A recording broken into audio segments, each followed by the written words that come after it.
Hello, once again, audience. My name is Cat Matt Dragovich. And today... No, you're not going to kill Steiner. No, we're gonna figure out why I want to hug that damn gator. Alright, let's get straight into it. Let's see. On the lunchroom. A bit longer, at least. Gamers Meat Club. Hey, why don't I just go through the courtyard? It's right there next to the table. Damn it. Next time. Palm trees. Hey, is that a palm tree or something by the table now? I've never seen one. At the trunk. That's green. I honestly kind of sort of forgot where the hell I was. Because at the time of recording this, it's been like a few days since doing it. Because I recently had a lot of trouble when it came to editing.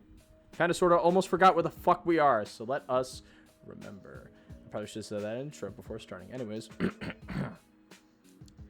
I could run the last crowd of people and approach the table. Damien's here, chowing down on a sandwich stacked with various meats. And, like yesterday, Olivia's already at the table.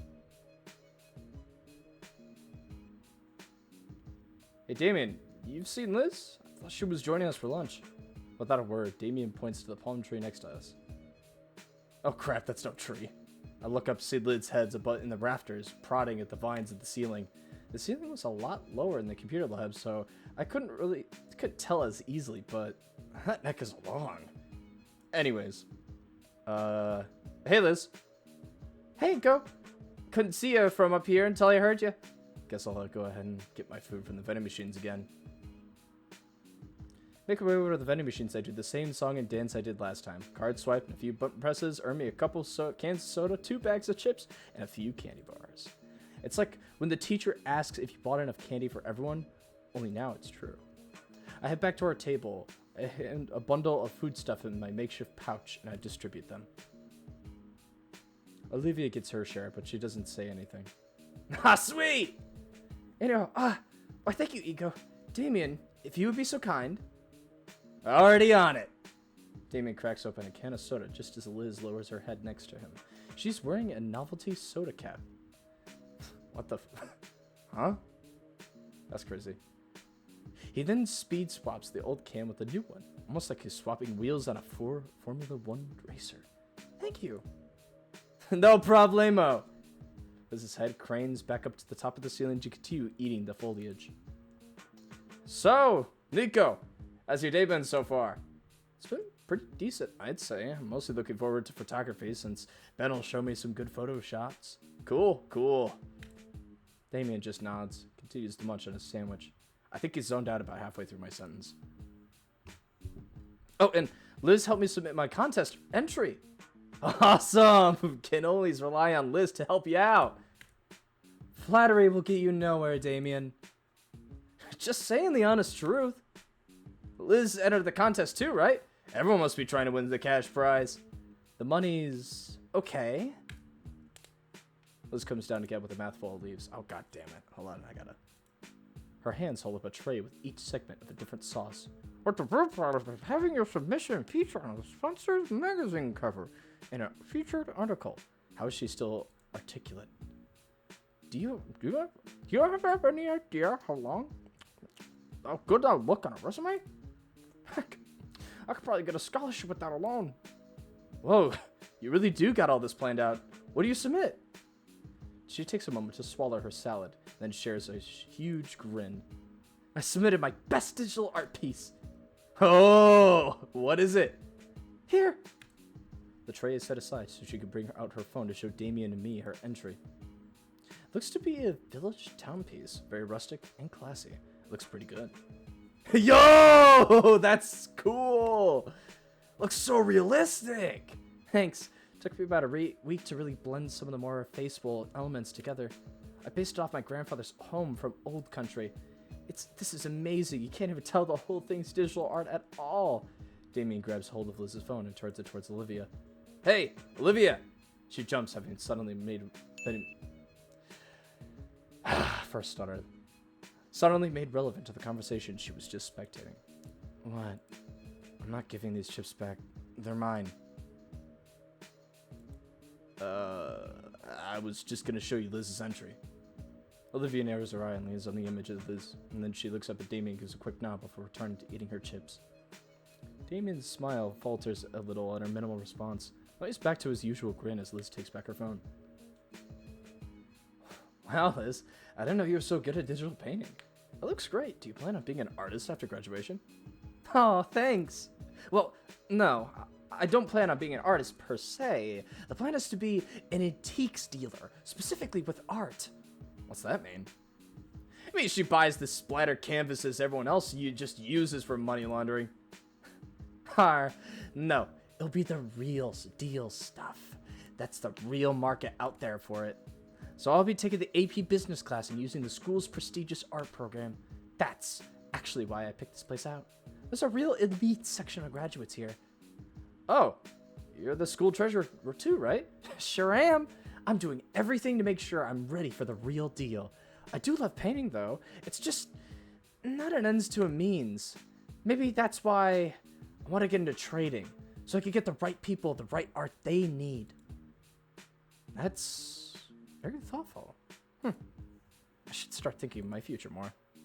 I wonder what Olivia thinks about this, even if it interests her. Damien is just exaggeratedly nodding his head up and down, and I don't even know if he agrees with it or is hanging banging some tune in his head. I look to the side, see Olivia staring at the chip bag pretty pensively. I guess I'm not the only one who's a bit worried about our long-term plans after school, compared to Liz. But we got the whole year still. What about you, Damien? Don't really have a big goal set. Only reason I'm going here is because I'm closest to school to my home. Damien, you know I keep telling you about planning ahead. I know, but I like keeping my options open. So, what are you doing in school? Just picked out any classes that seemed interesting to me. Though I gotta say, home economics is pretty fun. I get to make food in class and eat it too. For learning skills in a class like that, you'd be a perfect husband. Yeah! Wait, what? What? Interesting. Well, she's like back up here. But back to my point. That art contest. If I win and get that interview, it's an insane advantage. I'll say. By the by, Olivia, did you submit something for the art contest? Oh. She looks away, slightly deflated. No. Really? Oh crap, I might have a chance then! Hey, Liz, that sounded a certain way. Sorry, I didn't mean it like that. Olivia rolls her eyes and merely goes back to munching on her chips. Mr. Latikin said you were really into painting, and I really like the portrait of me you made. Whoa, she what? Her suspicious leer is now replaced with a murderous glare. Yep.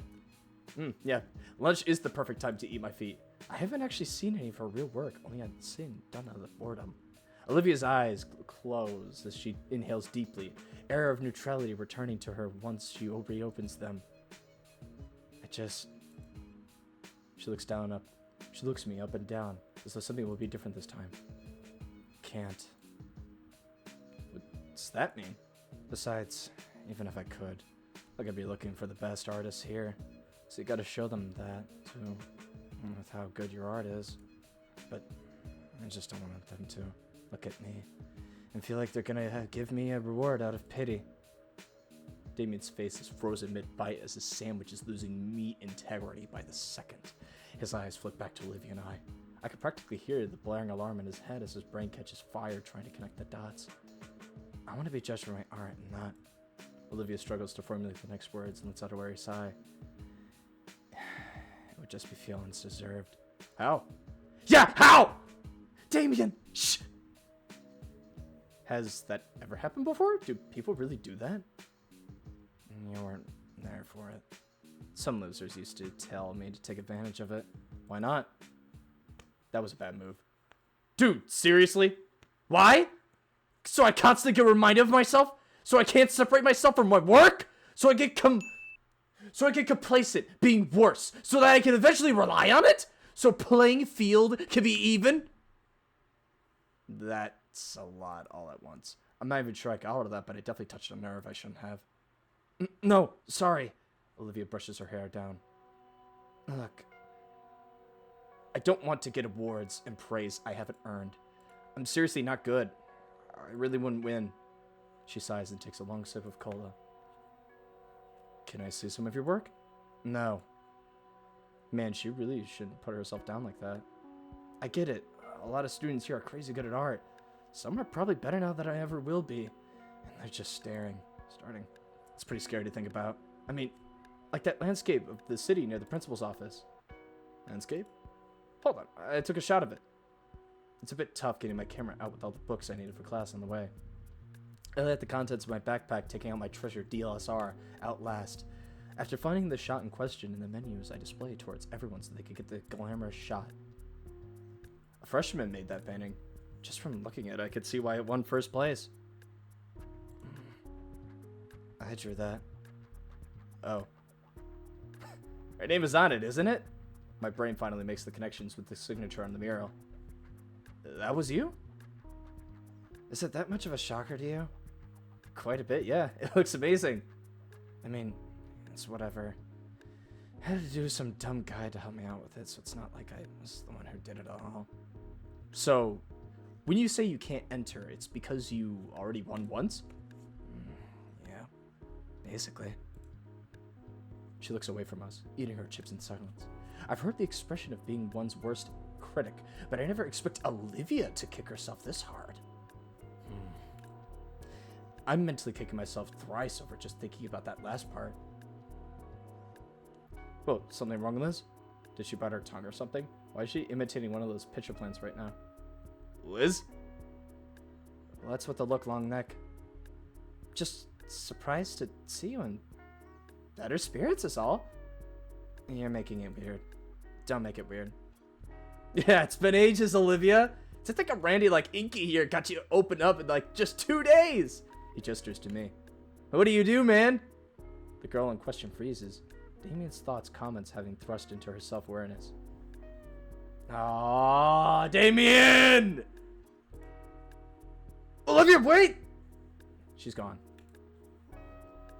Well, she did give a warning. Yeah. I was just excited she was making good progress. God damn it. Oh, this is getting good.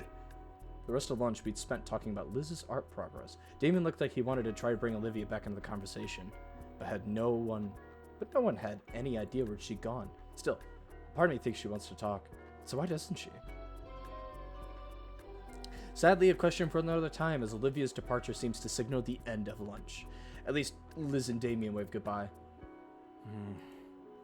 Leaving me to clean up all the trash from the table, including everything I had removed from my backpack. Damn it. Stud. Photography class comes and goes. Since we're partners, Latican gives Ben and I the green light to walk around the campus. Ben shows me around to see the prime photo spots and such. As such, becomes my new impromptu tour guide. It's actually pretty neat to see the parts of the school that I hadn't explored yet until now. Places like the music hall, the recreational pool, were the most interesting things to see. Currently in the courtyard, Ben points out the views of the outer landscapes around the school. No wonder Ben was so eager to show me. These views are impeccable. But while he's explaining the image in his head, my mind still wanders back to Olivia. I wonder what I did to make her express herself so much. Inko? Inko! Huh? I was asking if you'd be available to walk sometime during the weekend to take photos. Oh, I'm free this Saturday. Excellent. We can meet up back here. Sounds good. As we head back to class, I begin to think there's something I could do in history class.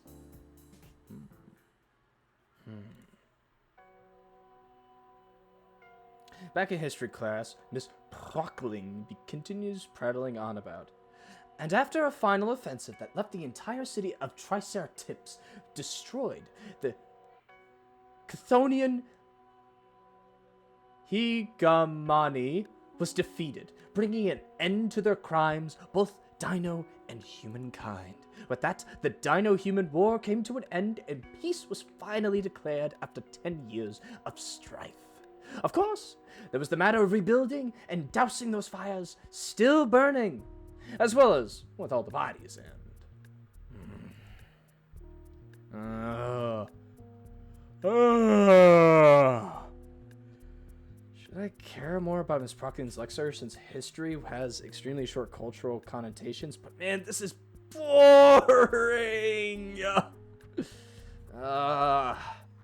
Ahead of me, Olivia has returned to her default sullen, deflated gloom.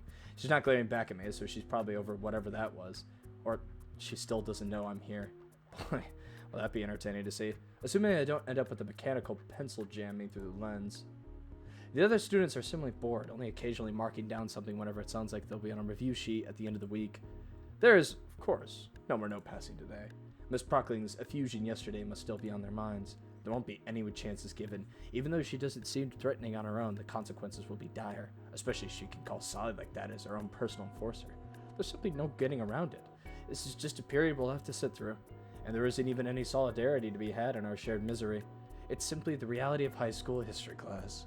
The only saving grace is that she isn't sulking around the room looking for us to do something wrong. Instead, we're being lectured at. My hand mechanically copies down whatever she's written on the board, and while I should be paying attention to what Miss Prockling's saying, I'm more certain that we'll be reading the exact same thing from our heavy textbook. So my eyes wander away from her onto the board to scan over my peers, all equally as bored and feigning interest. Eventually, there's a bit of movement ahead of me. What's she up to now? Olivia folds the sheet of notebook paper back and folds discreetly, creating a deep crease. She lets her fingertips run it along and gently pulls.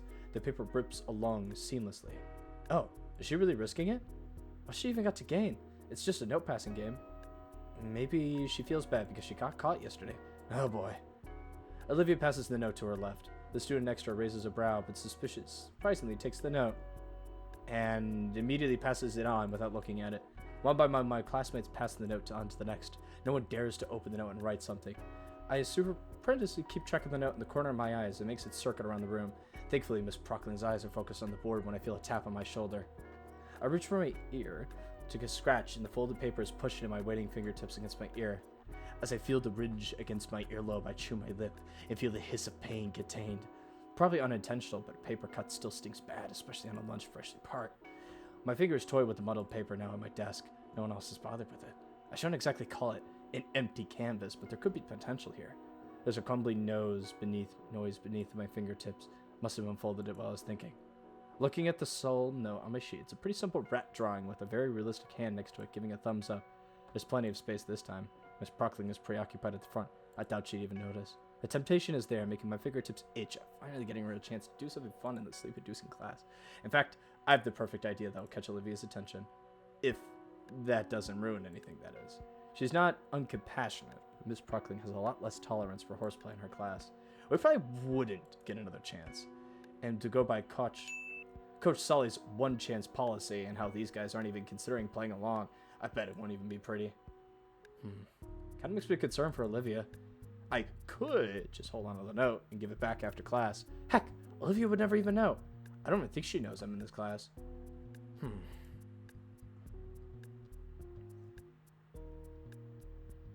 Draw the Gator girl on a half pipe. Hell yeah. What's life without taking a bit of risk? I wait for Miss Prockley to start a new tinge to make sure I have enough time. She said something about a single continent move. Time to move. This is going to be basically a stick figure, but it's just a doodle. If only I could doodle a photograph. I'm not sure what I meant by that. I also don't know how to draw a wheelchair. In the end, it looks more like an abstract depiction of a bow-T-legged Rex than what I wanted. Oops, I'll have to do. I check over one last time if I have to conceptualize to improve it. Well. I pass the note on forwards, careful not to notify the teacher.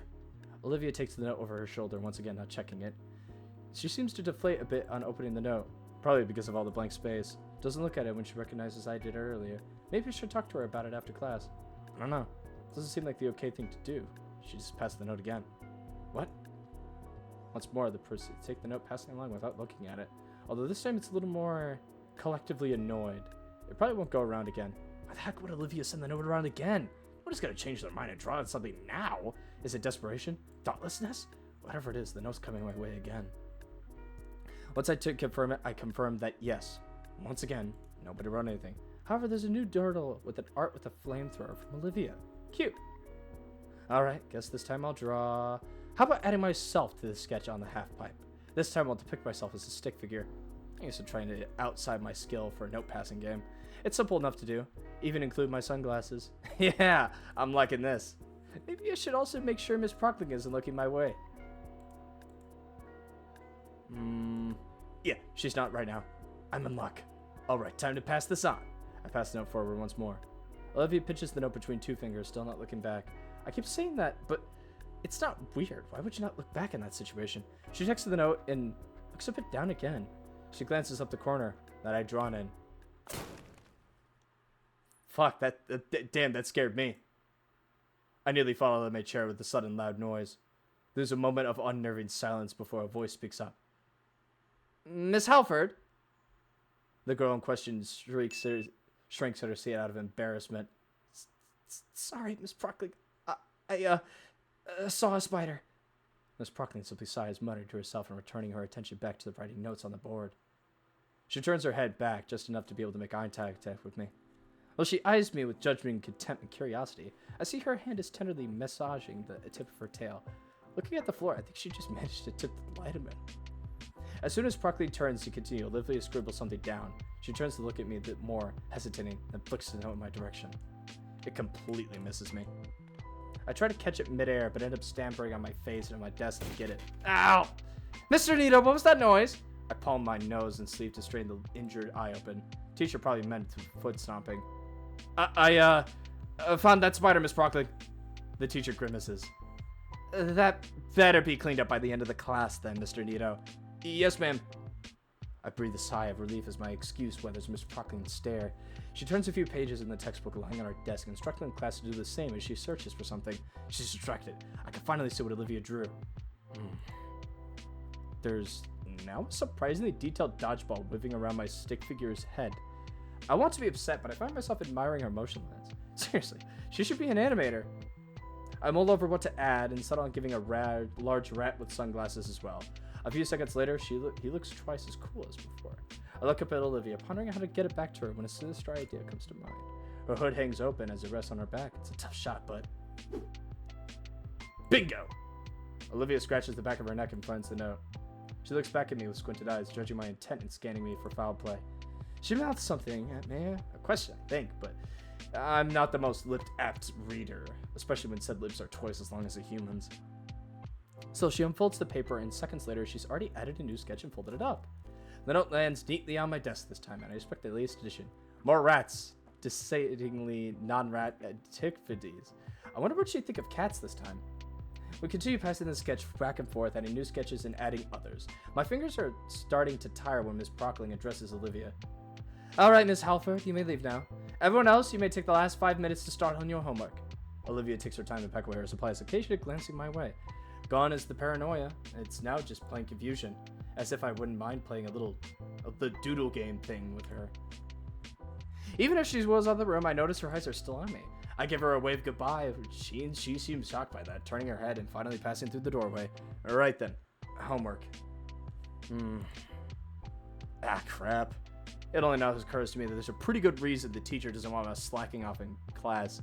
For the last 5 minutes, I tried to speed read the second chapter in its entirety. Failing to get any good information to use for today's homework, I just resolved to check online for a lecture that's not as boring. Maybe one that's even got some good animation too. When the rest of us are finally excused, I realize that I've gotten a page full of doodles. Considering all the stuff on it, I feel like it'd just be a waste to toss it away. I decided to keep it, slipping into one of my binder's extra sleeves. With everything packed away, I shoulder my backpack and exit the room. That was fun. Man, I don't get why Olivia gets to leave classes early. The halls are so packed and chaotic. Once class ends, I always end up being pushed around by rowdy students heading towards their next class. Once school ends, it's even worse. When I saw it yesterday, it was something else. The word Riptide comes to mind, and I ended up just waiting around a few minutes for the flow to die down. It's like looks like that's gonna be my routine now. I passed by a few more art displays on the way back down the stairs to the first floor. This isn't the art wing, but there's still a lot of displays, and maybe there simply isn't enough space. Something presses into my chest and lurches me to a stop. It's Olivia, holding an arm to stop me. She's still staring at me through the lens suspiciously, her jaw open. No sound comes out. She realizes her hand is still out, retracts it awkwardly, indecidingly darting between her hoodie pocket and her armrest. She's expecting me to say something?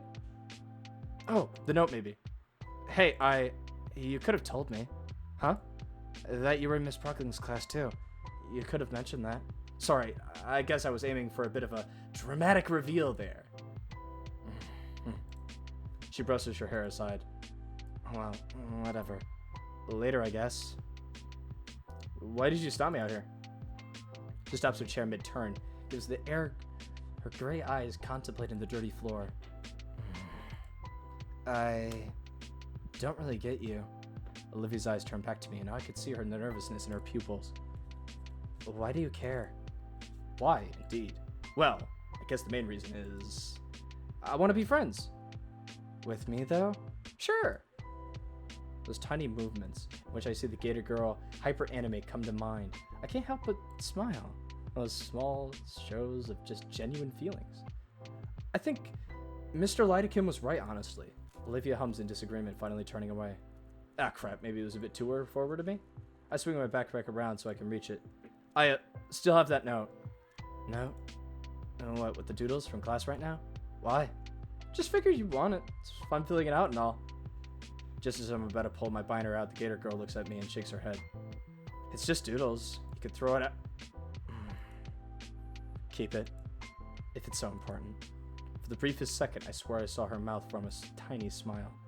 But now she's back to looking neutrally at. Huh. I didn't notice the school had elevators.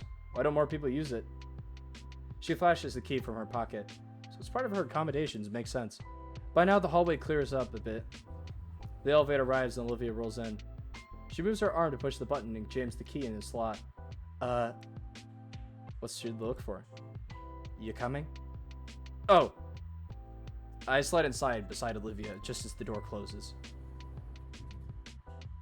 It's probably safe to catch your foot just to reopen, but man, this thing is ancient. There's an inspection certificate lazily plastered above the door from the side. It's covered in coffee stains and other signs of age. Is this thing really safe? Olivia shrugs. What's the worst that could happen? Our legs break? Her eyes, she eyes me with a smirk. This may have been a mistake. Why did I make a noise? I made a noise. My heart drops at the sound around me at the split second. The sound of the worn-out elevator mechanics fills the crammed space. How slow is this thing? I look over to Olivia, who she uses this thing daily. Surely it normally runs smoother. Her mouth hangs slightly open with an amused grin, watching my son in onset claustrophobia. Relax, dude. This is normal. Alright, this is normal. This thing jostling around like it's gonna drop on us is completely normal. When we reach the bottom, the doors clunk open. I practically fall out. Olivia casually rolls from behind. Somehow I sense with a degree of superiority. Anyway, see you later. Oh, yeah, see ya.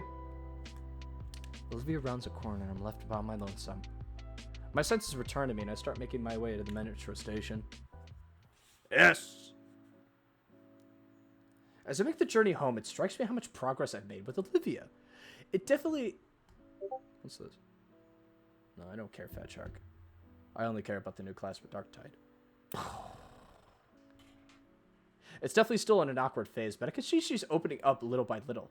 And it's starting to become amusing to see her get confused by my friendly gestures. All in all, I've got a pretty good feeling about this. Liz and Ben were sure we're overreacting, though. I'm sure they'll to tell them all about it. Oh, that's a bad idea. A week into September has come and gone, and I'm finally feeling acclimated to St. Hammond. Things have been going pretty smooth lately, if I do say so myself. Over the past week or so, I've been getting more and more used to my new friends, learning new quirks of them over lunch, like Olivia's penchant for tail whips. As I said in the metro, my foot comes to the prod of the tender spot of my shin. I also learned to not borrow Olivia's stuff, not without asking. She usually tries to keep her to herself, even when we're partnered up, but I do my best to play nice. Not to say she's being rude or anything, just quiet. More and more, I kind of figured that part of her silence was just nerves. Accepting that silent fact, I think we found some small understanding between us. Even that I think she's starting to see me as a friend now. Among other things, Damien and Liz have given me their numbers. Or rather, Damien gave me both his and Liz's number. At first, I thought Liz would be mad that Damien basically doxed her, but she didn't seem to mind when I explained his reasons. Also, I got Ben's number, since he figured we'd be doing a lot more team projects in photography class. My eyes roll over the past messages of my new friends. I became so engrossed reading them that I nearly missed the announcement of my stop. I scrambled to get off the metro, the closing doors just catching my jacket and forcing me to yank it before I'm dragged down the lines.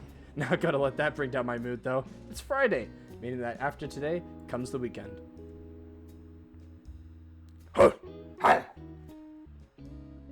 It's a quick walk from the station, but I can see my school enter my field of view now.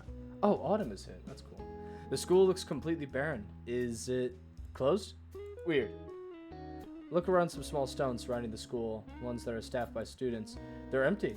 One of them has its lights on, but it looks like the manager is overlooking some paperwork inside. I don't recall any announcement about a holiday today.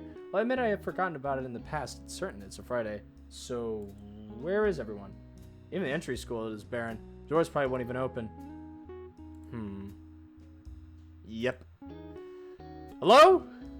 I dance a bit in front of the camera watching the door. It doesn't respond. You know what? Damien wouldn't know what's going on. I flip through my contacts to find Damien's number. I pull up the phone in my ear and pray that he picks up. After a minute or so of waiting, the dial cuts off and is replaced by Damien's voice. Yo, what up, Nico? Oh, shit. Hey, Damien. I'm at the school right now. It looks like no one's here. You know what's about? Huh? What do you... There's a brief pause in the other end of the line. Oh! Didn't you hear? Hear what? Today's the last day of warm-up season, so everyone's celebrating. Celebrating? Yeah, we're actually having a cookout on my place right now. Say, you want to come over? The generous but spontaneous offer causes me to hesitate for a moment to respond. Thanks for the offer, Damien, but it's alright. I don't want to intrude on you guys' party. What? It's no big deal, dude. My folks enjoy the company. There's going to be plenty to eat, too. Plus, Olivia's here as well. I weigh my options. Either go to the party or... I could take the metro home and sit in my room doing... nothing. Inky, you still there, buddy? Yeah, still here. Was just clearing my schedule. You sure it wouldn't be an issue? Of course not, amigo. A friend of mine is a friend of the family. Well, alright then. Nice! I'll text you the address. See you soon, compadre. With that, the call ends. Not a few seconds later, I get a text notification. D-man. That's a long-ass address. Go by the long way around the neighborhood. Go the long way around the neighborhood. Does it chase dog lol? I copy and paste the address to my Google Maps, and looks like Damien is pretty close to school. I mean, he did brag about it multiple times. Of course, it's a little longer taking Damien's instructions, but I'm not about to try on outrunning a loose dog in my physique. Well, better make my way over then.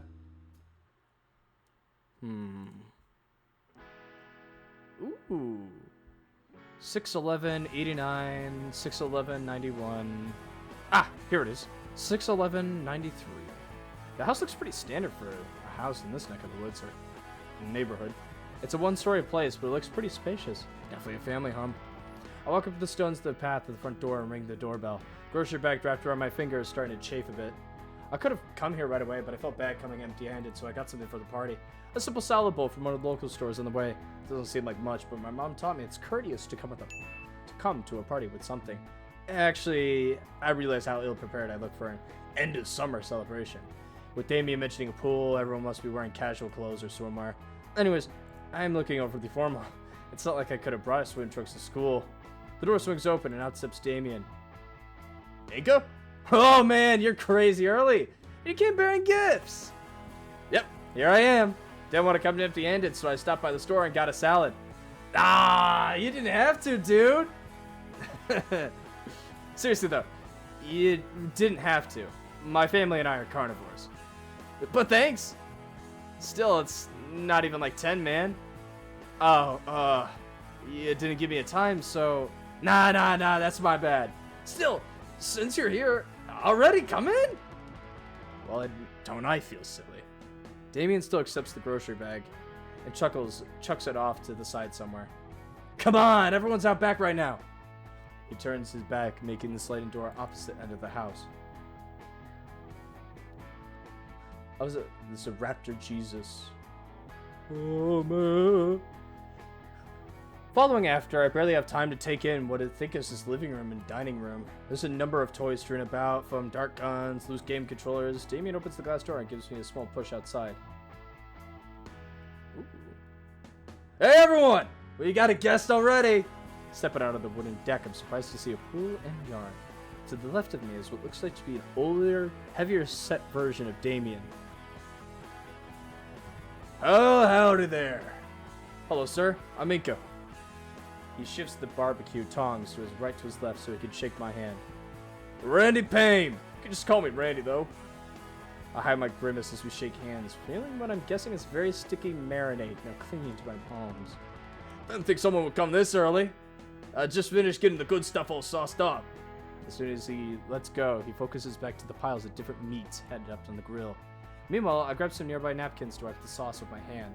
Oh, what's on the menu? Let's see here. We got brisket, flanks, ribs, sirloin, tenderloin, top sirloin, bottom sirloin, rounds, and shanks. That's a lot of cow. All marinated with a special mix of wet rub and dry seasoning. Oh, wow, that's a lot of Randy. Me, Damien, and Soulful be doing in shifts. If you're interested, I'll lend you a hand too, if the masseuse doesn't rope you into carrying too much around. Sure, it sounds fun. I've actually never grilled before. It's not too tough, you'll see.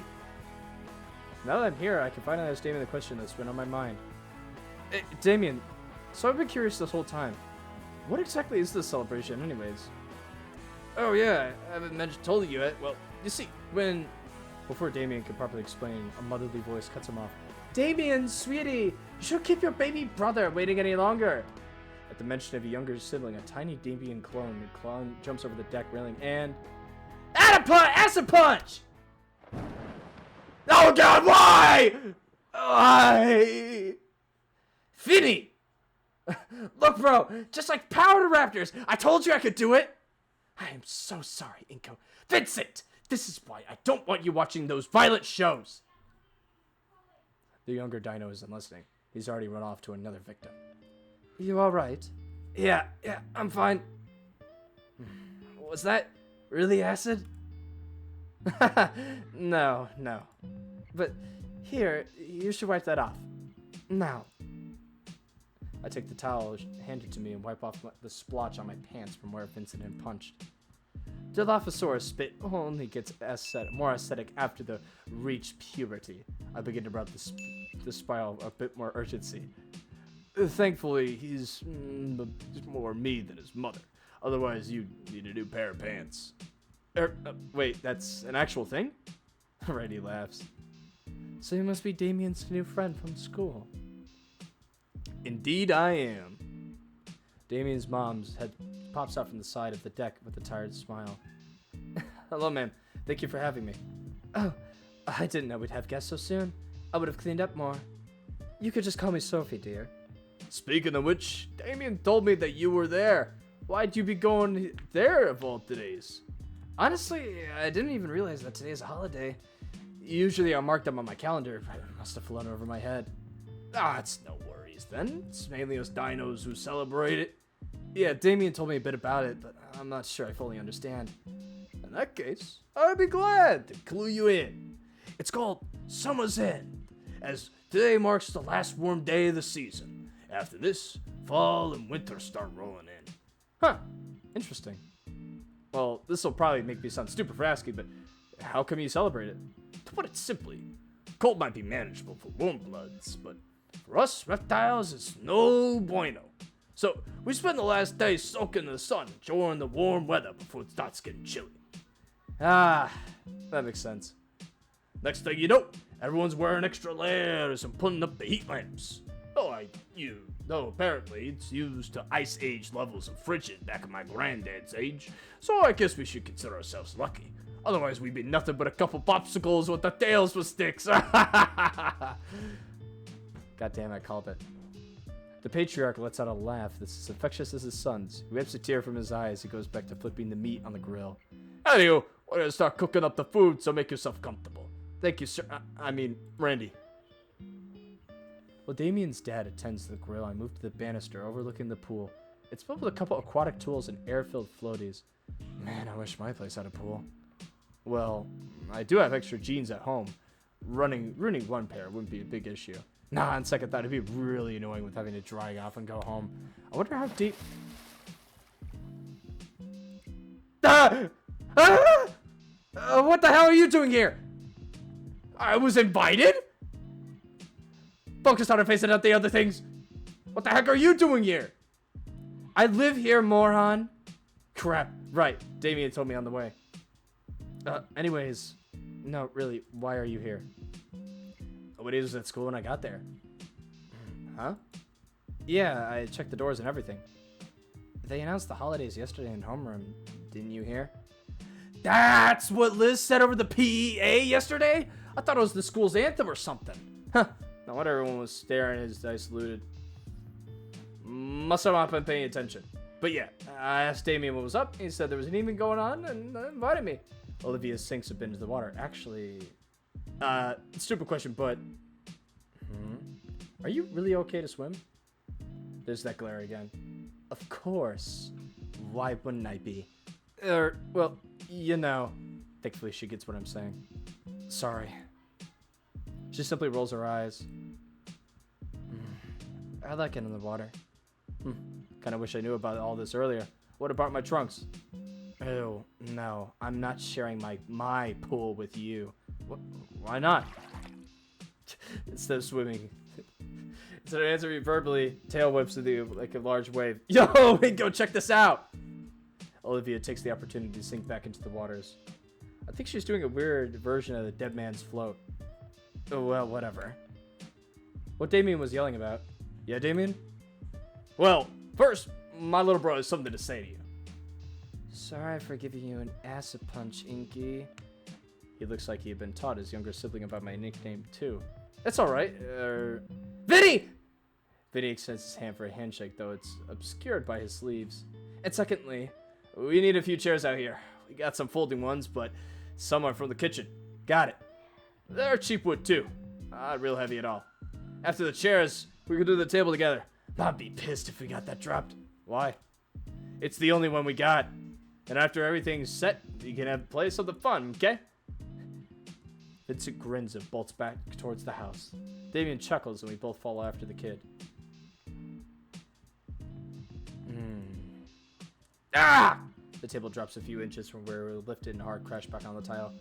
I'd be worried about the cracks, but the floor is already pretty shattered around here from the years. This table must have actually been their gold storage. It's painted to look like wood. That's the only explanation. We catch our breaths and give our strained muscles a moment to relax. Why can't Livy help us? She's super strong. Olivia's enjoying herself at the pool, bro. Don't want to ruin her time. Her chair thing has wheels. We can use that. I think it might be too small. Nah, no fair. She's gonna go to her room soon. Why can't she help? Hey, come on. Not in front of my guests, yeah? It's true, though. You don't know about that. Come on. The Damien mini-me pouts. I think I got a better grip on the table now. Let's try that one more time. Okay, I'm ready. 1, 2... Wait! Huh? What's up? What's up?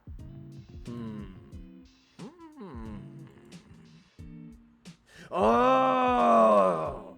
Mom must have been talking about the plastic table in the garage, not the dining room table. You're right! What? Guess we gotta hold this thing back in the dining room, fellas. Great!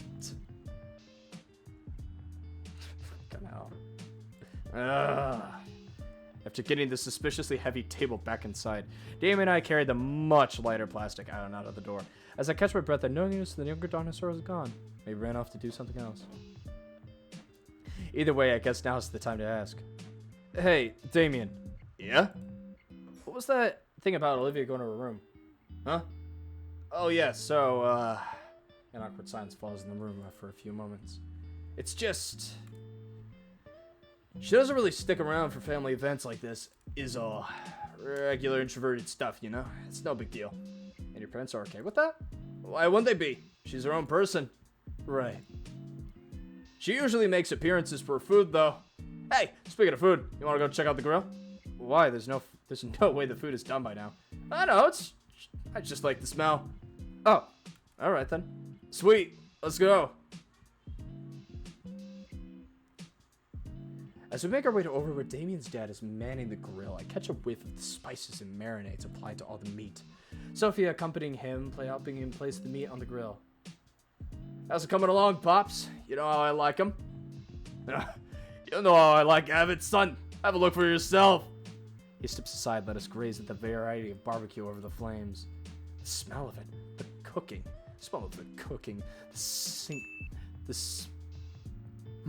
that word. Symphonic sizzling sound has my mouth watering in seconds. Good, right? I'll say. Randy gives us a pair of tongs, a piece of steak halfway cooked. The secret is that you gotta let these babies have some time getting seared on each side. That way, it really hones in the foot. Whoops. There's a bout of silence as we all stare down at the piece of meat on the floor. It's not the rumor. I love you. You want it? A pair of eyes peer over the edge of the pool. Sure, toss it in. What's with this now? What's this now? Randy proceeds to chuck the steaks in the water. What would do is attempt to fish. Jeez. Anywho, since you're our first guest, Dinko, I give you the honor of first picks. What do you want? Oh, I don't want to impose or anything. Ah, nonsense. Besides, you better get your picks now before the other guests arrive later. Hey, speaking of that, think of it as a payback for all the soda and chips you've been getting us. Come again? Guess a burger's more convenient. I didn't want to get it 10 to BBQ every day. Excellent choice, Inka. Want it rare, medium, or well done? Hey, Inka, go for the rare. Damien licks his lips as he says that. Rare? What the? Oh, carnivores. Right. I'm pretty sure a raw burger would kill me. Rare is the only way to eat a steak. Probably not. No. Raw. No. Rare's pretty good. I like mine medium. I'll take my burger well done.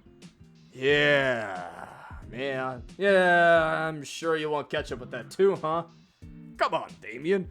One well done bird coming right up. Yeah, not taking my chances. Just saying, you're missing out, amigo. I'm pretty sure your mother was just messing with them. We'd never share that sort of thing to a guest. There's no way we can afford the suit. It's alright, son. Though may not look like it. Volcarda. Volcaria has its share of humans. From what I know, you guys can eat about anything, right? Rummy aside. I mean, yeah, I guess. Must be nice to be able to just grab anything on the sale market. Meat prices these days are getting pretty crazy. I've seen some of that synthetic meat around. Might be cheaper. Why not try it out?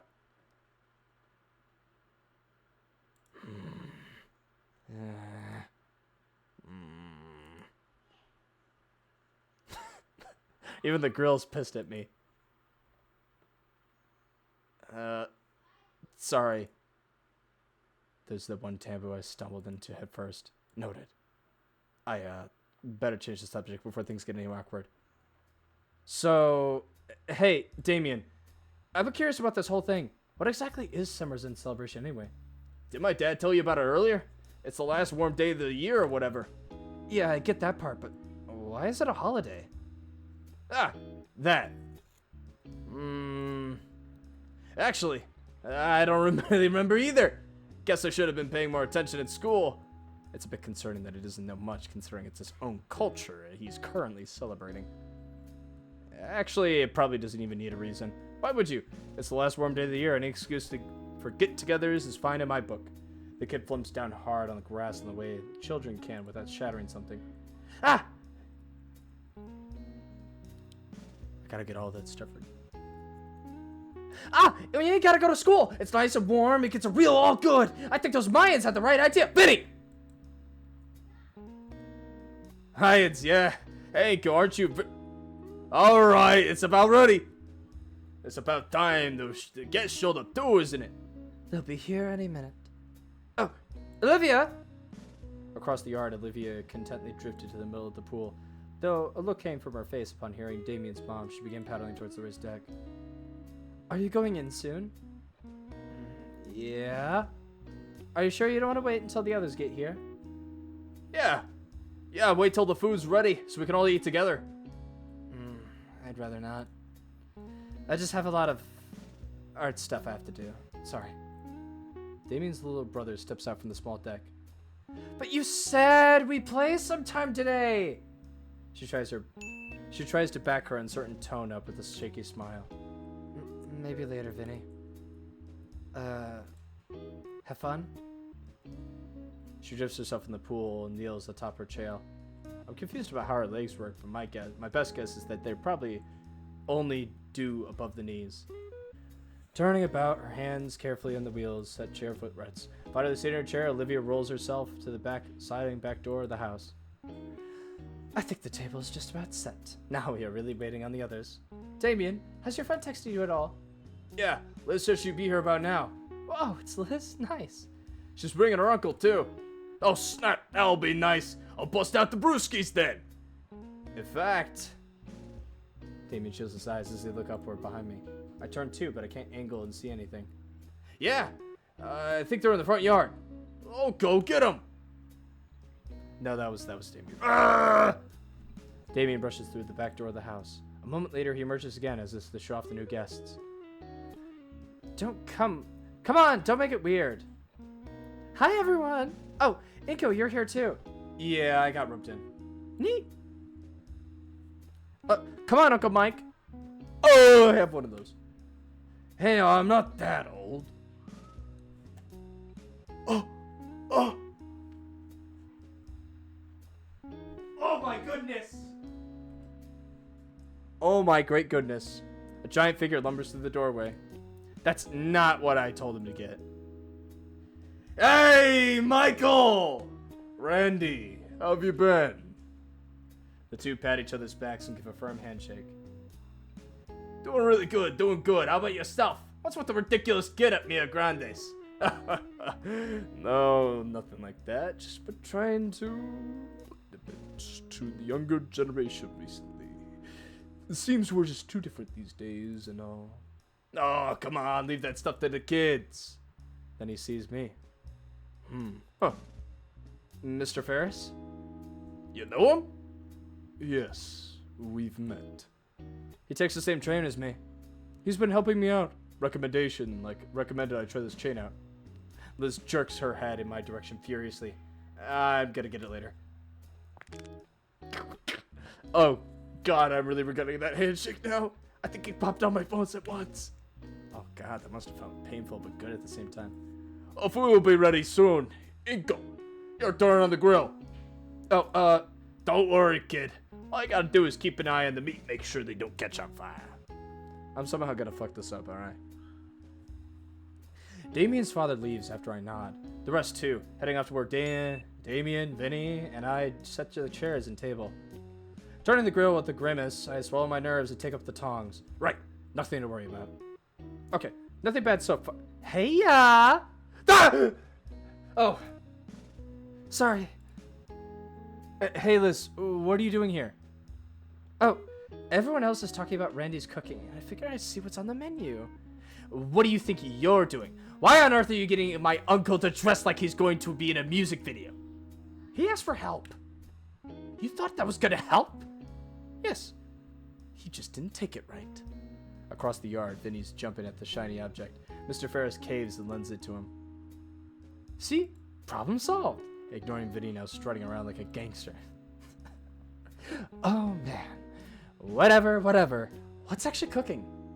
I motioned to the silver tray spread next to the grill. That's a lot of meat. Actually, aren't you a herbivore, Liz? I am, but I think Damien thought ahead for me.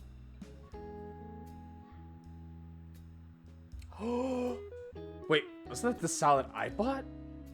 I knew he wouldn't forget about me like that. Anyways, is Olivia out here? She was just in the pool, decided to go inside. Liz's head is still for a moment as if she's in thought. Apparently it's a common thing with her. Yeah. I was hoping she'd stick around for once. So does she do this often? Every time the Damien's folks throw a party, she slips away to her room. I sometimes see her at the window. Her eyes motion to me to take a peculiar window. I can't really see from this angle. Why would now be any different then? Liz shoots me a knowing look.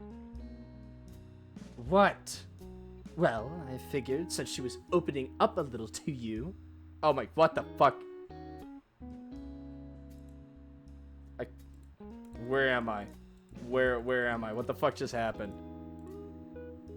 I mean, I guess, to some degree? Not like I have any fame or reference. Best I could do is talk to Olivia. Hiss. What, did you just hiss at me? No. Then what? Oh god! I spin around to see something that has caught fire. I grab whatever the tongs are, flail it around in the air, hoping to put it out. It works well enough, but it's pretty burnt. Well, that one's a lost cause. I give the piece of charcoal a careful look, and yeah, it doesn't look edible in the least. I put it to the side and turn back to face Liz. Anyway, what were you saying about Olivia opening up? Yeah, it's strange, but also good. Certainly a bit surreal after all this time. Liz lets out a happy sigh and shrugs. Well, it's a shame, but it is what it is. Anyway, I want to go catch up with the others. See you around. Liz returns to the rest of the gathering, leaving me alone with the grill once again. Burnt piece of meat aside, the rest of the food is looking good. Still, I'm not exactly the best grill master. Not like it matters much to Damien's folks, whether the meat is cooked or not. It's purely an aesthetic matter. A couple more flips, and the meat is brown, sizzling, which is good enough in my book to put them along with the other finished meats. I think I'm about done with my shift. Damien's turn was next. He was going to be wrapping up these last few things. It doesn't take me long to shoot him chatting with Liz, who entrapped him with whatever is guaranteed high-content discussion they're having. Hey, Damien! Damien's frills perk up a bit as he turns around to face me. Your turn on the grill. All right, you got me, Harambe. He waves Liz over with the firm of his spatula. Okay, time to get more. He suddenly pauses as he follows the charred remains of the once juicy and savory piece of meat. He picks up the piece of meat and inspects it before chomping down on it with a singular bite. Okay. I'll finish cooking the last pieces, Inky. If you'd been an awesome dude, you'd start serving the others when it's ready to chow down. I gave Damien a knowing a nod and grabbed the tray of cooked meat. I take the tray over to the eagerly waiting crowd, and who all care to be expected from something surrounding the very hungry sauna. Upon seeing the platter of decorative edible flesh, stop whatever they are doing and begin to gather around the table. And then I said, it's 'cause you look like a student yourself, miss. Ah, oh, that's rich coming from you. Meat. It's finally here, Vincent. Now remember your manners. Hopefully with my salad too. Seems everyone's having a pretty good time with their meal. And then they even eat ones that I cooked, even though I could see Damien's little brother making a slight face of disgust. He still winds up chomping on the meat anyways. All in all, I'm pretty satisfied with how my cooking turned out. I take a seat next to Damien and Liz and prepare my meal before I dig in. I gotta go with tried and true, ketchup and nothing more. With my burger prepped, I go for my first bite. Gotta say, Damien's dad to get a good chop with the patty. So what do you think, Ginkgo? I give it a thumbs up and smile best I can with a full mouth. The other dinosaur gives me a toothy, sauce-stained grin in return. I can see where Damien gets that toothy grin of his. Savoring the well-cooked meat patty and buns with each bite, I slowly lose myself in the party's mood. Though I feel more...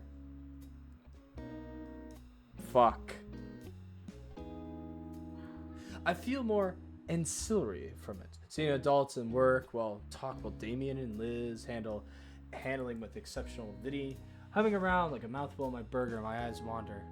The entire yard is smaller than mine. There's tons of toys scattered in the low-cut grass. Not too many plants either, just the grass and a couple shrubs running alongside the fence. The word quaint comes to mind. Maybe intimate. I could picture the kind of events happening back here. I shook my head, clearing my photographer's mind away. It's Damien's place, private property. I'd have to ask before I do anything with camera related. Thinking about it, I do have my camera securely stored in my backpack inside the home. A part of me considers grabbing it, and as I look back towards the house, I spy a certain someone at their window. Olivia leers out across the yard. She's too far to exactly what she's staring at. Must be her room then. Her gaze shifts a bit. I could tell what she's looking at, but is it my direction or Damien? He's sitting next to me. I carefully trace where her eyes knitting from side to side, slowly coming to the plate in my hand. Check it back. She's laser focused on something. I wonder. I slowly lift the plate up and Olivia's head tilts upward with it. Lower it and her head tilts downward. A part of me wants to test this further, except that'd be a real waste of good food. Whatever an illusion, she's shattered by the shake of her head. I can hear Olivia's annoying growl as she turns her snout up at me and returns whatever she was doing. So she does want some. Why not come out? Well, I'm sure nobody would mind if I borrowed a plate and left it in. Besides, my fingers are sticky from all the food, to the point where they stick to a paper plate. It's actually kind of gross. Now I remember why I avoid it normally. Ungluing my fingertips from the plate, Damien's mother notices my plight. You can use the kitchen sink for that, Inko. Oh, the pool! Sticking my thoroughly marinated fingers in the pool? That just seems like a future issue for whoever has to clean it later. Thank you, ma'am. I think I'll use the sink. Damien's already gone for thirds, so there's plenty. I load up a new paper plate with steak and whatever remains of ribs and discreetly head inside. Thankfully, the sliding door is partially open, so I could use my foot to brush it and partly open. Ooh. I'm gonna give some meats to Olivia. The meats. There's a coffee table in the living room. That's a good place as any. And the kitchen's right there. I'll rinse my hands off a bit and... Making use of my dish soap, I start scrubbing my hands thoroughly. Well, I feel the stickiness start to unstick itself. I look out the window. Damien's parents seem to be focused on Vinny, but Damien is still shooting looks to the left. The hyperactive hybrid shoots up his seat, disappearing from view. I wonder where he... Woo! Splash. Dang, close to on and all. Kid was serious about washing his hands in the pool. Man, I could have gone for a dip myself. The AC in here makes a huge difference. It must be 90 degrees out today. There's still plenty of soda. I'm in no danger of dehydration at least. But jeez, I'm only noticing how warm it is from stepping inside. I'm surprised there's no steam rising from me. Looks a little red too. Good thing I didn't bring any sunscreen. Crap.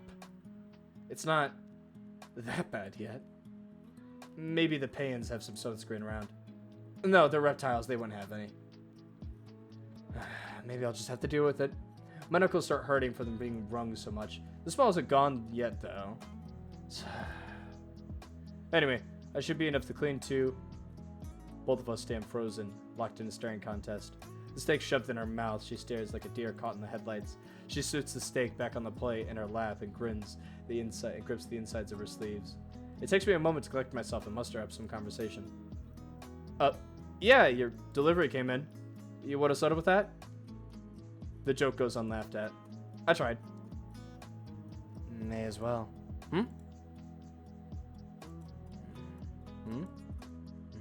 Need to get to the fridge. Oh, sorry? I step aside to give Olivia enough space. She rolls herself to the fridge, opens and rummages through. We exchange a few awkward glances to the point that it's palpable in the air. So, what are you doing? Getting a soda? The kid's already taken your spot in the swimming pool. That's fine. I'm just gonna go crash in my room. When there's still putting a party going on outside, I'm busy with art and stuff. Stuffing the soda in her can in her pocket, Olivia redirects herself with a flick of her tail and closes the door shut. What about the party? What about it? It's still going on? And look, I've got a lot of stuff to work on. Even though it's a holiday, it's just like a perfect time to get together with friends, family, and I'm not their family, if you haven't noticed. And I'm not gonna be here for much longer. That's a new look from her. Was it because of what I said? Olivia? What? There's a couple different things dancing at the tip what I wish to say. Some would be too intrusive, especially what she just said. One, however, sticks the most, especially after she brought up working on it. And I genuinely want to see Olivia's progress. Would you, mind some company? What? Seems pretty empty in the house. You are your lonesome, so maybe it'd be nice to hang out. Plus, I've been wanting to see your art for a while. Especially as I recall her freshman piece displayed in the principal's office. I'll even show you some of my stuff. I have my portfolio drive in my backpack after all. I have to hold back my laugh. It's the silliest string noise of surprised confusion escapes her mouth. Is that okay then? No! It's just... I don't want anyone else to be in my room. Then how about the living room? I motioned at the well-decorated loved couch nearby. She hums in thought for a moment. Are you really that interested? Yes. I've been wanting to see your work since I found out the cityscape was the gala was yours. Olivia clutches her hands together tightly. Okay, fine. If you're so interested, you can watch. She wheels herself towards the shut door. Need to get my stuff set up first. Sure, I'll be here on the couch. This is quite homey. Got the cross to raptor Jesus. That scenery looks familiar. Yeah, I forgot to read that. Olivia returns with a small ease, already set up with a half-finished painting. She takes a moment to shift herself from her wheelchair to the end of the couch right next to me. She's pretty close to me. I can feel her thigh brushing against mine, but I'll pay it no mind. The painting looks like a bust of non-discriminate Dido guy, although with how vibrant these guys are, it could be a portrait of anyone specific. This isn't that good. She rips off the page and crumples it in her hands. Starting over then? Don't interrupt. She takes a deep breath. The paintbrush nears the canvas, slowly and gracefully, though it's clear her nerves are getting to her. Okay. Wait. Olivia looks down at a moment before she jerks her head up, her face again in reddish hue. Dude, why'd you scoot up so close to me? I didn't. You're the one who sat next to me. Oh. She looks away for a moment, realizing how over the top her reaction was. Olivia then does a double take at me, her brow furrowing. What's wrong with your skin? I was born like this? Shut up, it's not... You know what? Yes, it is. But I mean, it's... red. Oh, yeah, I think I'm sunburned. As I look over the red spot on my arm, Olivia raises her hand and touches it. Ow! Why? Jeez, that really hurts? Yeah, it does. I didn't think I'd get sunscreen on the way out. There wouldn't happen to be any here, right? Point taken. But there is some of those spiky brushes outside. Always something, I think. Just snap a leaf and misuse paint. She won't care, probably. Think I've heard enough about that plant before, yeah? Alright, I guess I'll give it a shot. I get up and head out the front door. Lo and behold, there was in fact a number of those spiky plants around. I walk up to the nearest one, carefully grab a leaf and sprout the dull spikes. It bends and snaps off pretty easily. Man, this looks good enough to eat, but it probably tastes awful. Is it really that good for curing sunburn? Back inside, Olivia started painting again. She gazes intently at the page. And the plate of food I have brought in has been cleaned. Olivia holds her one rib in her mouth like a cigarette, wiggling it up and down between her teeth. When she does see me, she crunches the bone in two, swallows the last of it down whole. I bring up the aloe leaf. This it? She nods and hands a hand to extend it. I hand her the thick leaf. She extends it in a single chew. Once she catches the edge of the skin, she makes work peeling the husk off. You do that often? Not me. Sophia uses a lot though to make smoothies for the family. And healing salves for Vinny. They're really pretty too. Olivia blinks, coughs, then grimaces. To a paint, I mean. Natural homemade healing recipe, huh? Gotta have to ask for that later. Could come handy down the line. That would be really weird if that actually is foreboding. I moved to remove my jacket so she could apply it properly. But I don't get far before I notice that Olivia's face is burning a darker shade again. No! No need to remove your jacket. Just roll up your sleeves. I'll put the jelly on your neck. She hands me, now the exposed aloe jelly, while all doing her best to not lock eyes with me. After rolling up my sleeves, I scoop out a dolly of the opaque substance. The feeling of relief hits me, the moment the spread across my neck. Man, this feels good. I start applying more to my nose, cheeks, most importantly, top of my head. As I do, I watch Olivia continue her painting, taking extra attention to her brushstrokes. The way she's moving at the canvas, such smoothness and gentleness shows her level of concentration. Not too rushed, but also not that overly focused on the art either. Using the last of the alloy to cover my arms, I'm fully covered of the rudimentary remedy. I take a second to throw the husk out in the kitchen trash, catching a glimpse of the party outside. Everyone looks like they're having a good time out there. Except for Miss Sophia, who was currently trying to chase a very soaked Vinny with a towel. Back on the couch, Olivia's painting is starting to take more defined shape. Unlike the city landscape, it looks more like organic. She continues to paint in silence, occasionally doing a quick glance at me to see if I'm still watching. I don't want to poke Olivia for real, or the real reason, but this might be my only chance to ask. Hey, Olivia. Your family, the Paynes, they seem like, come on, a lively bunch. What's that supposed to mean? Like, I knew Damien was eccentric, but I can see he gives gifts from the rest of your family. First of all, the Paynes are my godparents. Secondly, yeah, they are. So, how long have you known them for? Olivia pauses a moment, mid-brushstroke, but then continues. Practically my whole life. Damien and I have known each other since we were carpet cracks. And his parents have known my dad since, well, forever. Since before we were even neighbors. Friends of the family? Pretty much. Whole reason why I'm living here with them. Her muzzle clamped shut. Forget what I just said. Those words were spoken with a tone tinged with bitter, with something. A tone I felt very similar with whenever my own family is brought up. Sure. The only sounds now are left are brushstrokes on the canvas. My focus turns back to the patch of blotchy red plate, acrylic oil slowly foaming at the white expanse. Occasionally, Olivia's glary eyes would wander my way before going back to her work. Compared to the more rapid pace of the time-lapse videos I viewed, she was more deliberately with her strokes. Pretty obvious, since most of those were done digitally. Other thing I'd not considered. Still staring at the painting in progress, there's something uncanny about it. Now it's more formed, it definitely looks like something. Cupping my chin with one thing in contemplation, I use the other. Turns out to try out the peachy pale, vibrant red colors. Olivia looks back at me again. A glint of something shines through her eyes. Hold that pose now. Hey, how long have you been using me as a Ladyman doll? Her hand flails to cover the snort that comes from her nose, followed by a gremlin-like cackle. Consider it a price to see my progress. I want a refund. Nope.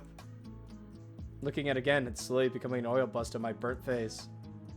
Like looking at a mirror, huh? Can you at least get my good angle? Nope.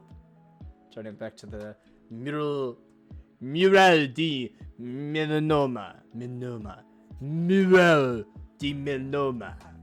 Olivia starts adding a blotch of cream by my head. A sigh escapes my lips. Hey, I said stand still. Why? I'm not that red. Another high-pitched giggle comes out of Olivia. It's called an artistic license. Well, it needs to be renewed.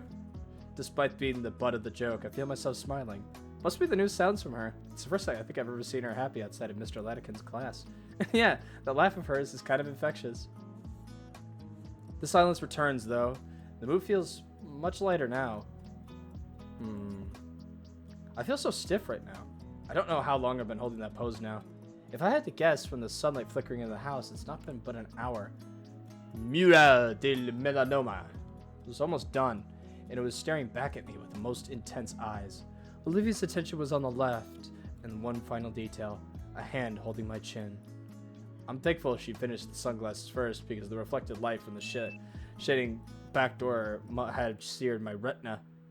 Olivia? Hush! She turns her head, focusing entirely on the hand drawn by my ear. Pupils moving rapidly try to take in every last detail. Her fingers twitch, and her hand hovers over the painted hand. Her eyes are now shifting between my eyes and my hands. Her hands are now quaking with a growling redness sulfusing her face. The more she looks towards my eyes, the more her arm shakes and face brightens. She finally turns away from me entirely, blurring both of her arms with her and away from me in the canvas. Okay. Okay? Her cheeks puff as she exhales her long-held breath. Okay. She finally turns That's actually pretty good.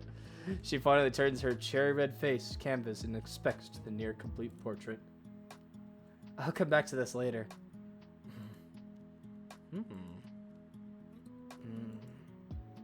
Can I... Yeah. You could drop your hand now. Finally. I lay back on the couch, feeling my spinal cord pop in rapid succession. I said your hand. I can't. I attempt to stretch my arm in front of me, and because of my stiffened muscles, my forearm is pulled back towards my face. I repeat the motion several times, the movement causing ease up until my arm finally doesn't feel spring-loaded. While I was trying to fix my arm, Olivia was packing up the canvas. That's about it. You could go join the others or whatever.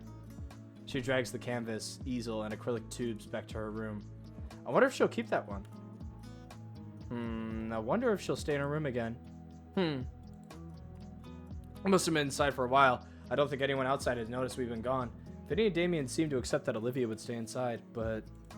Wait! I've caught her a bit off guard.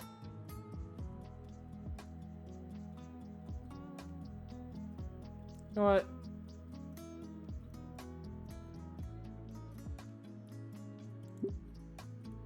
If I'm going outside, it would be rude of me to leave without saying bye at least. She looks at me quizzically. Sure. But I think I'll try staying till the end. This isn't probably the best day I've had since I moved here, and it's my first real friends in a long while. I'm glad to have been invited. She's not leaving, but scanning me suspiciously. Damien's been a great friend, and his folks have been really nice to me. Better than my own parents, even. You're lucky to have them, I think. I guess. Good for you. Have fun with that. I really need to. I think you should come along. She freezes. What? Her eyes widen as the color leaves her face. No, I can't. Why not? Mr. and Mrs. Payne, they already have Vincent and Damien to worry about, and right now they're hosting all the guests. They probably got plenty to deal with. I'm not worth accommodations. Just leave it. Let them be normal. Even then, it's like I said, I don't have much time left. That's a little overly harsh, and it was every argument she had. They were the kind of arguments that come from desperation and guilt to convince herself it's for her own good. Maybe it's a little presumptuous, but that's at least sort of thoughts. I've had reading notes of my parents, all me resources like I'm some anthropomorphized mouth. Certainly doesn't seem like I'm worth to them sometimes. But they're your godparents, right? They're helping your folks, yeah, but they chose to have you here because they want to have you here, to let you be normal. That doesn't... a normal part of their family, I mean. I don't think they'd have you here if they didn't want that. Please, go on and tell me more about my own family. Her voice is sardonic. It's not making eye contact anymore, but she's listening intently. That's all stuff she's known already. But you're absolutely right about one thing. You don't have much time left. Neither do I. Honestly, even if it's mostly because of moving. You know what they say about rolling stones gathering no moss. In that way, we're in the same boat. Give it a shot. There's perfectly good moss out there.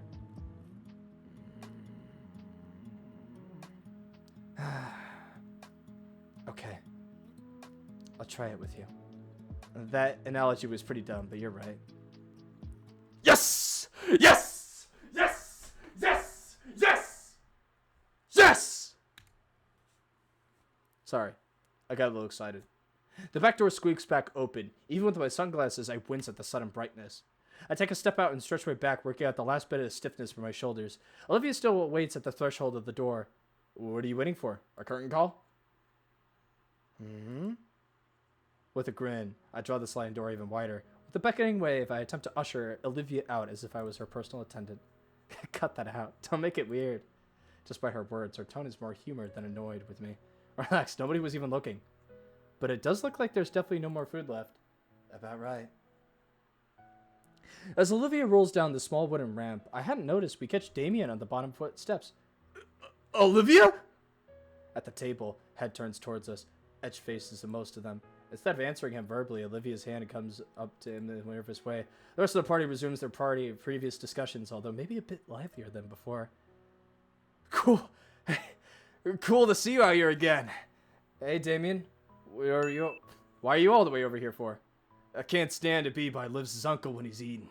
He's got those fibrous teeth. Ugh. Like blue whales have? Yeah, freaks me out. His dentist must have make a fortune. Yeah. Hey, Olivia. What are you doing out back here? You forget something? No, I just thought it'd be good to enjoy the weather while it lasts. He's boggy. His frill is unbelievable. No, Damien, stop that. Olivia quivers as Damien's grin grows louder. His frills start moving faster. Stop it! Even I'm getting unnerved by how those things move. Damien! Sorry. You know those things got a mind of their own. Finally, those weird flaps still. Dude, you were just complaining about Miss Ferris and his teeth. At least he can keep his mouth shut. Hey, I could always wear a beanie. No, you can't. Remember the last time you tried?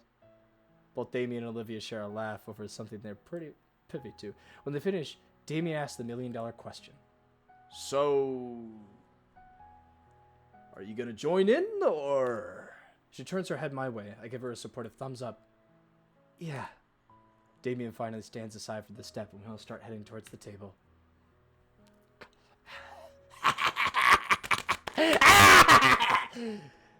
Each party goer greets us as we approach. The loudest from... Livy! Hey! You finally came to play again! The rambunctious boy hoots and hollers and bounces in circles around her. Olivia hurdles her arms around and looks aside in my direction. The feeling the stares from the table, I give her a reassuring thumbs up. Actually, this is perfect. Thank you, Vinny. This is something Olivia has been able to give. She's always so worried, just talking. Hope she goes for it. I'm a little tired, Vinny. What? No, come on, Livy. You promised we'd play today. Like old times. Please. All right. You win. I did promise. You want to play cannon then? Yeah. Cannon. All right then. Ready? Round loaded. Fire!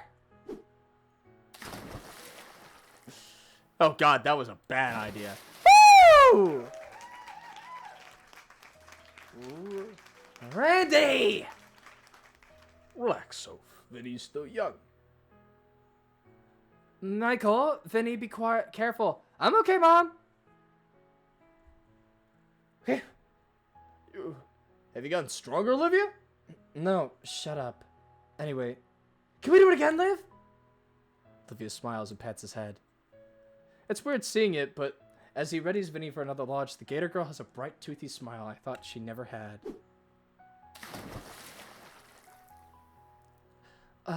Mr. Payne. Woo! Alright, I get it. That's it. Yeah, Dad? No more cannon for today. Olivia and Vincent share a disappointed look. Now, there's a lot more things you two can do. Vincent perks up as he immediately rushes off. Oh, I know! Olivia turns back to the rest of the group with an uneasy smile. Miss Payne steps forward, her hands held up unwavering. Olivia? Hi, Auntie. Miss Payne and her husband approach with nervousness. As she speaks, it's a certain relevance holding her excitement back, as though she worried surely too much would change her mind and go back in. I didn't miss much, right? I'm so glad you came out, dear. Oh. The older woman kneels and wraps her arms around Vinny. It's been too long, little ace.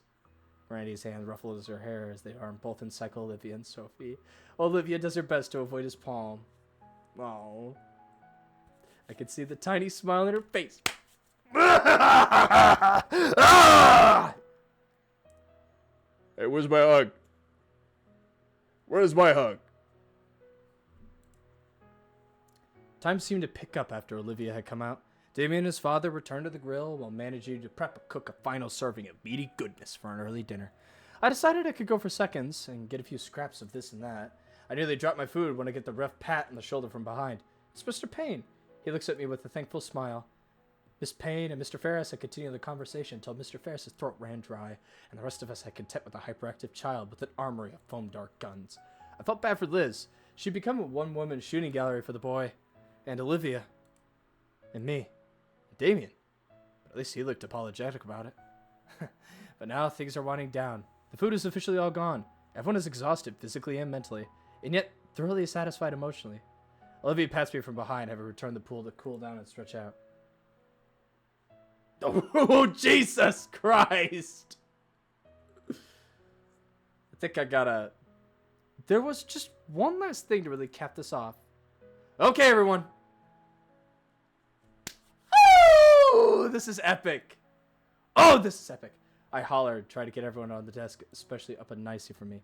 Look at the view camera and I adjust the focus and ensured everyone is captured perfectly at the mouth shut. All right, on 3, give me your toothiest smiles. 1, wait! Who was Damien again? I forgot. Olivia turned away from the camera and looked towards Damien. With a toothy grin, Damien waves to me. Dude, you gotta be in this too. No, it's the agreement from everyone. Well, it's been a while since I've used the mode, so why not? Standing on the time delay, along with sports mode, I'm sure that 10-second rep succession shots, this one will be perfect. And can I use post-production on it too? Ensuring that everyone is still fine, I shut out the button and count down in mind. 30, 29, 28. 13, I've settled myself next to Damien above Olivia. Alright, 9, 10, 11, 7. I feel a wrap around my ankle, pressing on all 4. 3, 2, 1. Oh, you fuckers. Camera flash off 10 times as I'm pushed over by Damien and pulled into the fucking little fuck. Pulled by Olivia. September 25th. It's been nearly a full month and things are starting to feel natural in school by now. Well, at least compared to my old school. Except now I've actually made some good friends. I'm pretty sure we're good friends anyways. I don't really know how to measure friendship. Outside of that party a few days ago, we haven't hung out outside. We haven't really hung out at them. If friends just hung out at school and good friends did stuff outside of school, where does that put us? Well, it's still early in the school year. I'll figure out the friendship conversation at rate at some point, even though it's not like I'm rushing it either. Shades focus! Leaving my current... That's not his voice. Huh. Was I spacing out again? What the fuck? Oh, right. My blood rushing in my head. Ouch. All right! Pedal yourself off the majestic gym floor and hit the showers! Made it just in time. I took my seat next to Olivia and let myself relax for a second. Olivia is, as usual, doodling away in her notebook. I took a quick peek at her new works, curious to see what she's been trying to turn into capture art. Instead, the page is filled with various scribbles of what looks like to be a rat. The only piece of shading for it is fur on its head, save a white spot around the eyes. Looks like the same doodle she did pass around in history class. The myriad mural shows various poses and sceneries with some basic and pretty creative. There's even one wearing a cap and wielding a ridiculously giant sewing needle like a sword. These rat doodles of yours are pretty cute. Thanks. Actually, that reminds me. Look who else I drew over the weekend. She flips over a couple pages and holds it for me to see. Much surprised it's none of them? Yeah. Olivia decided to draw her from what I can only describe as the most flattering of ways as a druggy harlot. Her clothes are even more ripped than her usual attire. Her jacket is filled with all kinds of unflattering patches. Her hair is styled in a guttery mohawk that only detaches slightly from her face, full of piercings and rings. In fact, she has a couple rings piercing her eyelids to the point that I think it would be impossible to keep her eyes open from the weight. That's not even getting into all the tattoos that Olivia drew on Mia's face. I can't help but let out a snicker at the sight. You like? She's sporting a smart grin as she looks my way. I mean, it's funny, but how can she breathe with all those nose rings? Doesn't need to. She's full of hot air already. That's a good one. The girl chuckles at her own voice. I bet if she saw it, steam would blow out of your ears. Yeah, she'd probably stomp around uselessly and then do nothing else. Seems like you have a pretty good idea how she works. She's just predictable. It's not rocket science.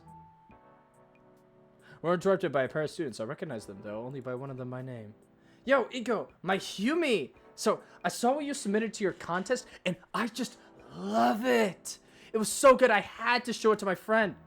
Yeah, man, I just had to see who made it when Lauren told me all about it. And when she told me, like, it was, oh my god! I just knew when I saw you, you had that autistic spirit.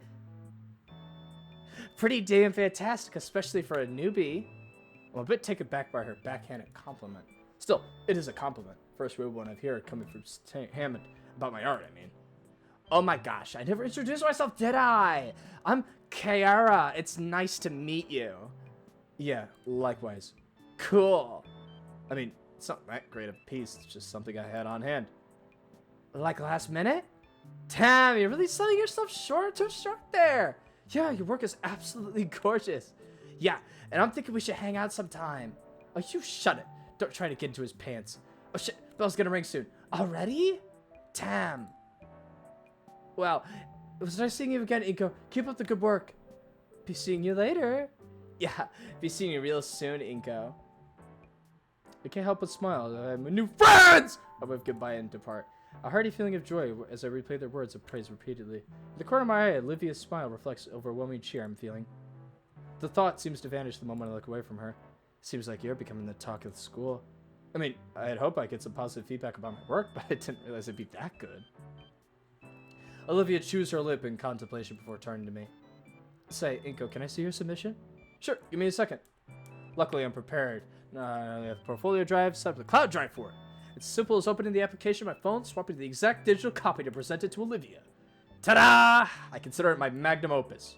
Magnum opus, I finally got to say it! You keep a copy of it on your phone? I got my whole portfolio on a cloud storage. I learned it was a pretty good practice for a couple artist blogs. So what do you think? Oh, Olivia squints at my phone as she does her best to formulate her opinion. It's, nice. It's the complete opposite compost of...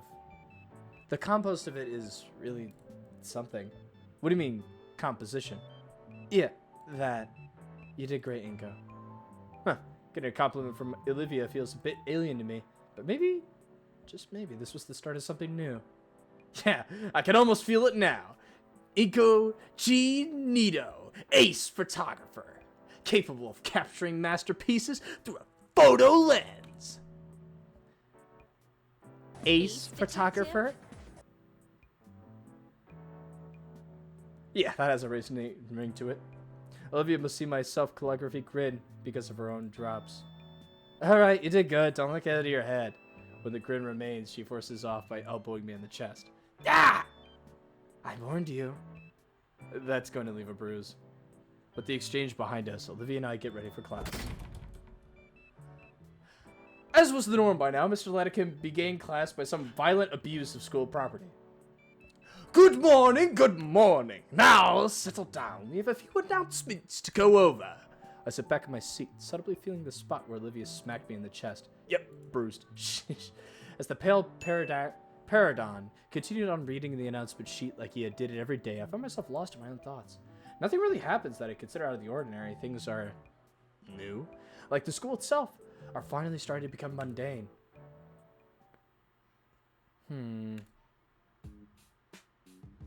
Later at lunch, I'm rattling off my best stand-up to Olivia while Damien's out getting seconds. Liz have retreated her usual space in the rafters. And then he says, "Oh my god, damn!" Olivia's hands flies to her nose, trying to fail to conceal the snort-filled laughter. It seems to set off a chain reaction as my own laughter spills over my mouthful of cheap school burger. God, you suck at comedy, Inko. Olivia drinks greedily from her canteen to alleviate her sore vocal cords. Is that why you're always out of breath? It was a pity laugh. Stick to photography. You got a better one? The mood is slow to settle, but Olivia has caught her breath as she speaks with a snide smile. In fact, I do. So, a Triceratops, a T-Rex, and a rhinoceros find a lamb. Her mouth clams shut and eyes go wide. Olive? Ah! Perfect! I was looking for you two. Olivia casts her eyes down to their lunch table, staring at the mystery meat thoroughly like a talon. Hey Ben, what's up? I figured I'd come by to congratulate you on your submission entry. This again? I mean, it was my best piece, but all the praise for it's still surprising. It's exhilarating, all these compliments and everything. Thanks, man. Hey, maybe I'll be the winner of the contest. What do you think, Olivia? The green gator flinches. Ben shakes his head. Also, Olivia, great to catch you here, too. Principal Scalar wanted to remind me that you need to catch up. You need to clean up after yourself. Leaving messes like this in classes can disrupt the students in previous periods. Scalar said that? Why not tell Olivia herself? She's been busy and tired of reminding you. Olivia scoffs at the mention of the principal and keeps her mouth firmly closed. It must not be important then. Inko, I just spent my entire second period cleaning up after her mess because she's not taking anything seriously. I'm not surprised. I'm not supposed to be Scalar's errand boy, but I'm certainly not supposed to be a personal janitor. I left to frown at Olivia, giving Ben the silent treatment. Was it wrong of me to think she'd been more open with everyone else like she is with me? Do you know how hard it is to scrub baking soda out of the carpet once it's dried? Can you just try not to make other people's lives harder? Ben, what the hell? I didn't mean that. I went too far, sorry. Olivia tries shooting me in a different gaze. It cracks a bit of embarrassment, but I don't return it. Ben's comment is completely uncalled for, and I can't just stand around like she's not going to entirely defend herself. Come on, Ben, leave her alone. My point being, Olivia, this is completely ridiculous. I expect better from you. How can you have expectations for her? That came out a little wrong. Well, I expect her to do the bare minimum and not waste my time. Olivia doesn't even bother looking at Ben. Instead, she's looking at me with that sad face as she quietly leans away from us. I think I went a little too far there. Man. He pitches his brow and sighs. And I'm left standing there with the student council president. Wonder if I had earned that bad? Mia really wanted to have school. Mia really wanted me to have school lunch with her today. She's definitely going to give me an earful after school. He glances at his phone, grimaces at the notifications. Spoke too soon. She's giving me one now. Well, you should probably grab your lunch while there's still time. Ben glares up at the clocks at the lunchroom. There's about 10 minutes of lunch left. Bah, you're right. Usually the lines typically closed 5 minutes ago. His fist hammers in his palm. I don't know what the... A penny? Oh! You used the vending machines out there. Anything good recently? I've been enjoying the Atomic Hot Taquitos recently. But Damien tells me he's a bigger fan of the Bitter Melon Bites. Bitter Melon it is! I don't think my tail can handle that amount of Carsman. Ben gets up from his seat. Alright, I'll go check it out. His feet get caught on the stool and he stumbles head first. Right into Damien's tray stacked high with mystery meat. He facepalms right through the tray and onto the floor. Onto the bright side, the mystery meat cushions his fall. On the dark side, the mystery feet cushions his fall. Whoa, Ben, are you alright? I'll jump from my seat to help him up. Instinctively, I look around the cafeteria. All eyes are on us. I already hear it staring. Various murmurs about the safety of the student council president. Murmurs that they started breaking into cheers. I know how this song and dance goes. It's over for Ben. He goes and dusts off his blazer. Not exactly what I meant when I said meet and greet, Damien. Right, you're right. Sorry. All of a sudden, the entire attitude of the cafeteria shifted before my eyes. The cheers were deflected into general amusement that perpetrated before the room. One of the nearby students stands up and hands him a few napkins to wipe his face off. Hey, thanks. How does he manage to stay composed while covered in school mystery meat? I'm both impressed and jealous. You okay? I thought you couldn't eat meat. Nah, even if I swallowed it, it'd take a lot more than that to really be an issue. I'll be fine. Thanks for the concern, though. Even as he brushes off the lunchroom grime, Ben carries himself with dignity. If that had been me, this guy'd be a serious quickwit. No, there's probably a little more to that. Man, I wish I was looking forward to eating that. Why on earth did you even have that much meatloaf? I asked the cafeteria lady earlier this morning to make me have leftovers. Although now, it's gone a bit to waste. His eyes remain on the floor. Some poor janitor's got to mop all that up. Maybe. Don't even think about it.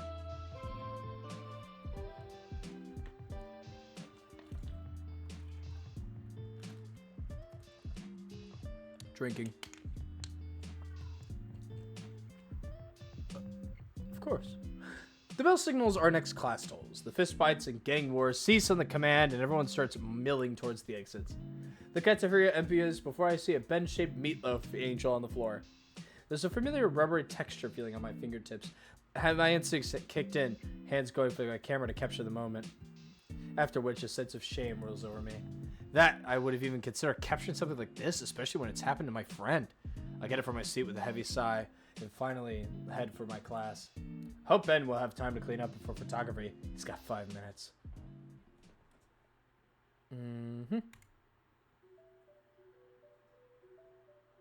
On my way to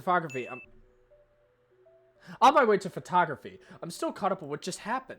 To think of starting Ben, I think I'm starting to see how Ben accomplished that. I mean, no ordinary incident embarrassingly, ordinarily an incident that embarrassing would have been just demerit on your social standing. On my first day, I went through something like that, an event so humiliating people were spreading rumors for days.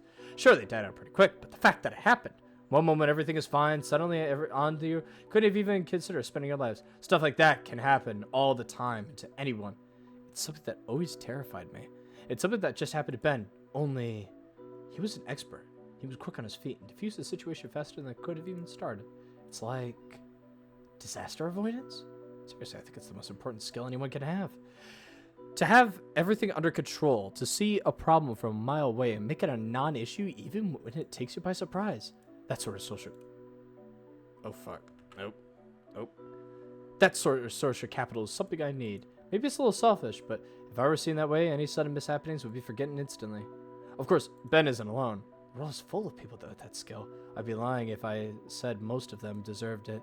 Most people are able to get away with stuff with their unique ability for that, mostly getting away with stuff. What should have been seen as a blessing of social buffer is just an enabling trait of theirs. Charismatic get-out-of-jail-free card. If I had that ability, I'd use it to push myself to the limits both artistically and productively. That's my ultimate goal. Ben is one of the good ones, definitely. He's definitely earned my respect over this. The question remains, though. How do I get like that? That line of thinking is cut off as I round the next corner. Wanted to talk with you, Livy. At the center of the hallway, I see Mia and Olivia.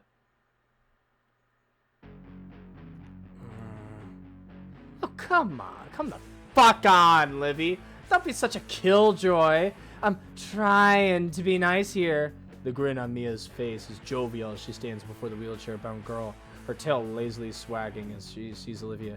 Man, I never realized how lethal those spikes look. After all, have to be nice to someone as talented as Livy, don't I? Behind her are a pair of similar-looking Santa girls. Oh, I know those outlines. Actually, wait a minute. Those two. They're Mia's friends? I mean, she knows her way around a palette and canvas. Right, Olivia? A paraplegic Picasso here. That's you, right? Can't imagine how useless you must feel otherwise. I'm so glad you're able to put those thoughts aside and paint some things you like. Mia takes a step forward. Olivia, her previous expression taking something more ominous air. Yet, for all that talent and untapped potential, you seem to lack some of the basic expected of a functioning young adult. Mia's lips part, revealing a cruel grin. I hear you've been a real dirty, messy little baby, leaving your stuff everywhere in class and getting it all over the place. They should stick you in a cute little bib. Kira and Laura are laughing, cheerily loudly at Olivia. Mia snaps her fingers, causing the two of them to quiet. I still don't want to believe it. Those two, they were so nice to me. What are they doing with Mia? I know them. They're smart and they know what this looks like. It's horrible. They're not the kind of people to punch down like this. But they all decided to do this, right? So what's going on? Is this more to the situation? Mia takes another step forward, her figure looming over Olivia as she looks down with a cool sneer of her lips. Normally, I wouldn't waste my time trying to single you out, but I'm going to use this moment to make you get the picture. Benny was supposed to join me for lunch, but he had to stay behind to clean up after your mess. You got issues. You can't ride a bike or whatever, but that's your fucking problem. Stop making it mine, Livy. Or do I need to start being a problem for you? Yeah. Does it look like Benny and me or Nanny? Well, he does come pre-packaged with the stroller. Come on, Mia. That's just crossing the line. Not like she could stand up to you or anyone. What? I'm just chatting with Liv here. But if I did hurt your feelings, I'm really sorry. Kira's beak clacks loudly and repeatedly while Laura's hand covers her maw to hide a giggle. Oh, don't take it personally, Olivia. I'm just teasing you. Right, Liv? We're all just one big happy family here. Lord knows some of us could use one. I don't even know how to respond to that. I want to hear both sides of the story here. What history Mia and Olivia have for a confrontation like this. I think getting this upset over missing lunch with Ben is extreme, but Mia's friends remain by her side, completely steadfast against Olivia. Is it that bad? And yet, Olivia says nothing to her. She has her head atop the knuckles of her hand, like during Prockling's history lessons. There's There were moments where Olivia's tail would press on the floor, shifting her chair back and forth to the side. It looked like she was attempting to sidestep the conversation with that muscular tail, but Mia's own movements cut her off her escape attempts. Mia returns the calm stare. There's no motion, but the staring contest was a fight in its own way, and the first to look away would lose. Olivia's frigid indifference against Mia's piercing gaze. Kira ends up dropping her phone, both glaring at her simultaneously. A draw. Kira, I swear I'll kill you one of these days. Olivia takes the opportunity to move past Mia. Mia makes no time to toughen her stance and continue her spew of insults. What? Leaving so soon? No response. And so quickly, that's almost normal walking speed. I was honestly thinking you need a cooler nickname to go with your need for speed. Hot Wheels. For an instant, Olivia stops the squeaking halt. Gone was her stoic face, eyes wide with shock. How the hell? Olivia's pace falters. Mia quickly steps again, placing a foot in front of her front wheel. Your brain-dead finhead friend told me back in gym class. He went on about how you had it back when you were still sobbing in your diapers. Honestly, I think you should embrace it. So say it. Well. Are you God, okay. Are you retarded, you stupid bitch? Fucking say it. God, do you need fucking speech therapy too? Say it. Hot Wheels! Hot Wheels! See, I knew you could do it. Kind of fitting. I agree with the half of it. Olivia's claws dig deeper into her armrest. Maybe that's the nuance. The point is that only half of the word works. Mia turns to Kira and Lauren. God damn it, not again. Eliciting some giggling from them. I'm sure you wouldn't mind us making it cool again, though, right? I mean, you were such a winner back then. Mia leans closer, her now harsh stage whisper as she glares daggers through Olivia. What's wrong, Hot Wheels? Don't want to talk anymore? Am I not good enough for you? Even from afar, I could tell Olivia is staring close to her composture. Her tail is limp on the floor as if energy holds it was drained away. Oh my god. I think this is bullying. I didn't want to believe it, but this is undeniable now. It's textbook bullying. That's unfair. It's like when you're in line to use the restroom after hours of waiting and someone cuts in front of you. Completely inexcusable. This is the part where I step in. What do I even say? I have to try at least. It's my duty as a fellow student. Maybe I don't need to sing at all. Just being present for Olivia against the horde? It certainly would help if I even get a bigger target on my back from Mia. Olivia wrestles herself free from Mia's foot and continues down the hall. The others follow like vultures. Oh man, I need to think and act fast. My legs move on their own as I cross the hallway. I'm instinctively noticed by Mia's registered gaze and her expression changes. My heart starts beating quicker and harder. Time's up for being indecisive. Show support for Olivia. Ooh.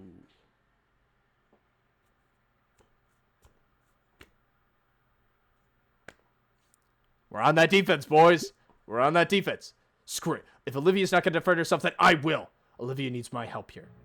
Whoa! Wait, what the hell? What's going on here? Oh, good lord. It's basic Baldy coming to save the day now. Piss off, new guy. You won't score any points doing this. I grit my teeth as if it were for popularity. Luckily, I know what to do in this situation. Hey, I could go to a teacher right now if this is how my classmates treat each other. I'm disappointed. Especially you two, Laura and Kira. Kira and Laurel look aside, a bit more aware of the situation that they pointed out. You know him? Yeah? It doesn't surprise me. Loren's gotten cozy with him. But come on, dude. We weren't ganging up on Olivia. You were! I saw all of it! How you all bullied her? Bully? Really? Mia spits out the word bully like it's the word of the day in the kindergarten. It somehow makes me feel seen. You're gonna tell me to pick on someone my own size next. What? Did you even hear me? I said I'd go to get a teacher. Oh, the people my own size. I think I've killed them all already. Kidding? You really need to loosen up, huh?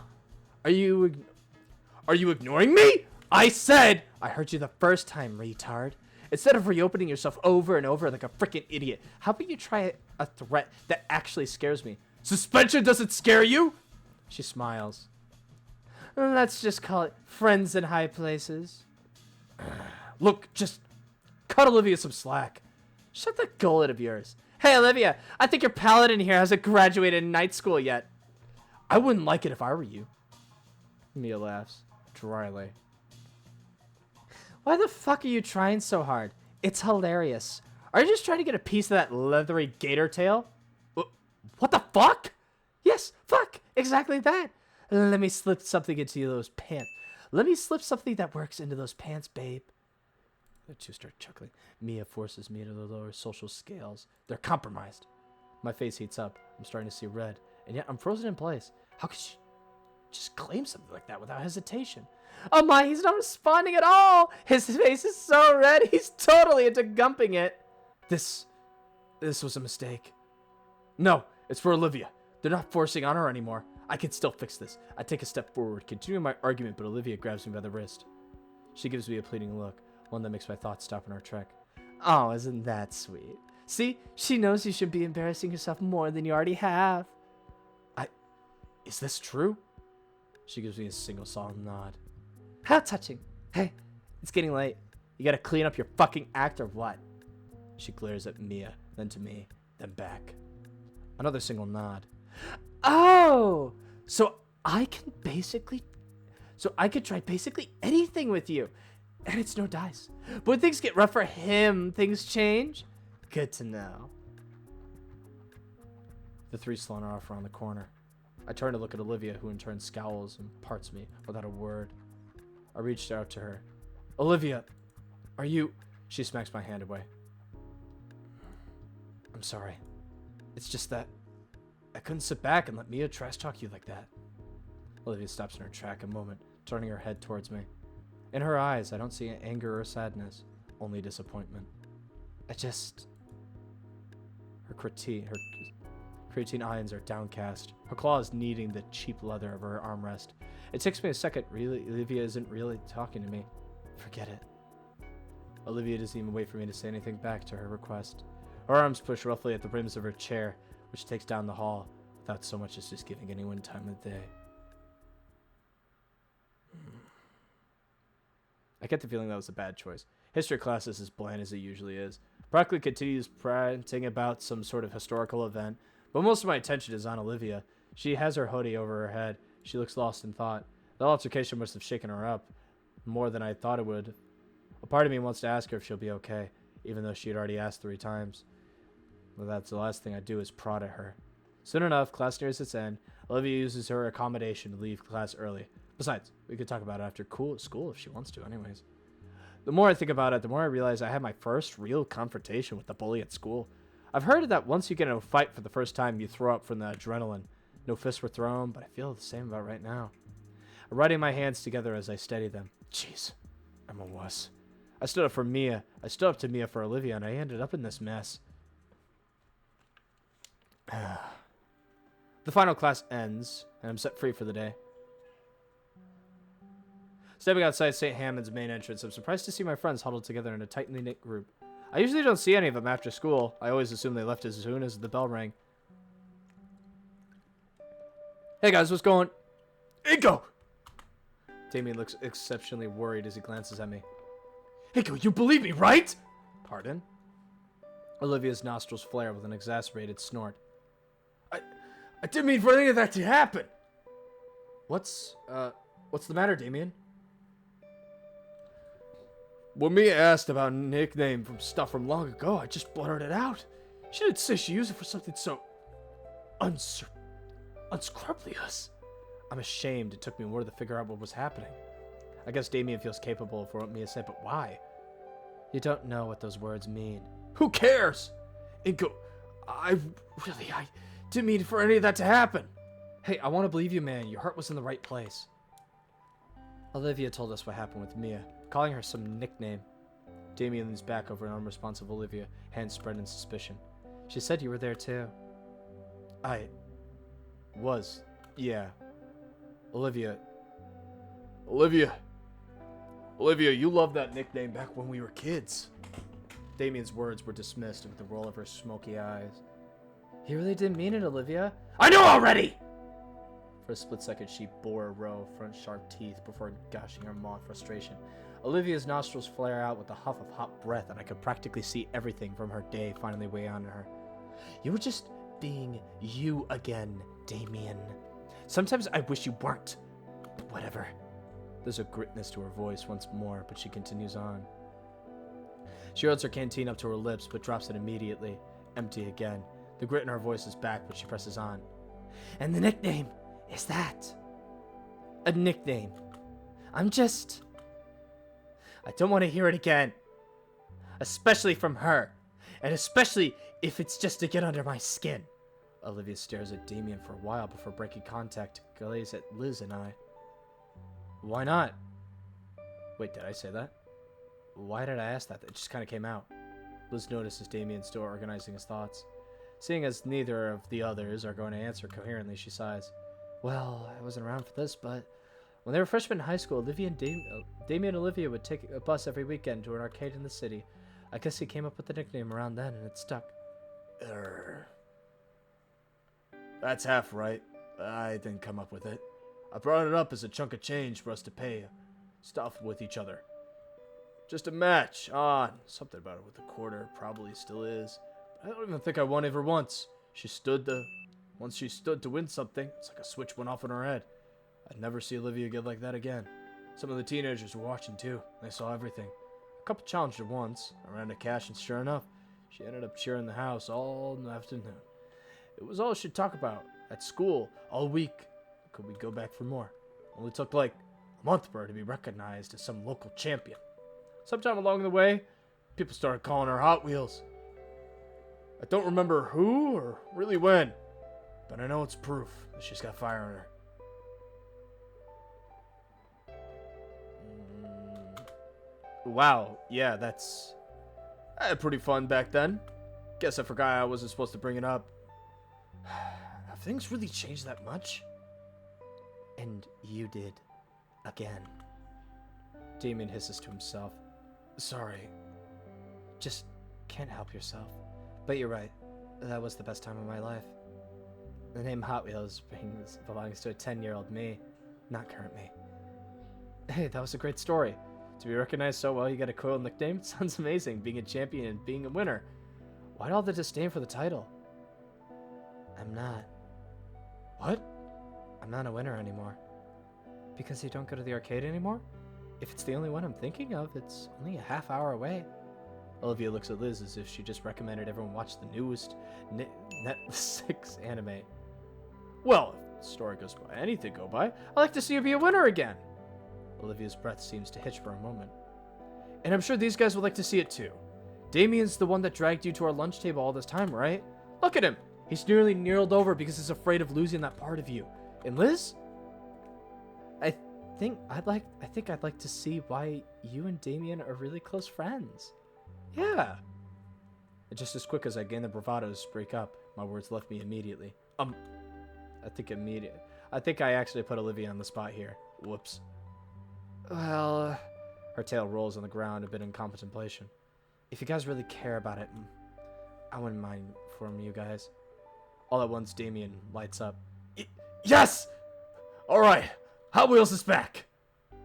You guys refers to Liz and Ingo. Damien's shoulders drop for a moment, but he quickly recovers. Hey, if we're getting out the name again, we should visit the arcade together sometime. I'd rather not. Okay, then how about a better nickname, like Death Roll? Olivia swings her tail around to trip him, but he's fast enough to jump over. Damien's words flood out as he contemplates her new nicknames for Olivia to try to appease her, many of which are shut down by her or leave Liz and I chuckling. Goddamn 2 hours. I want to keep going though. Fuck! We're gonna keep going.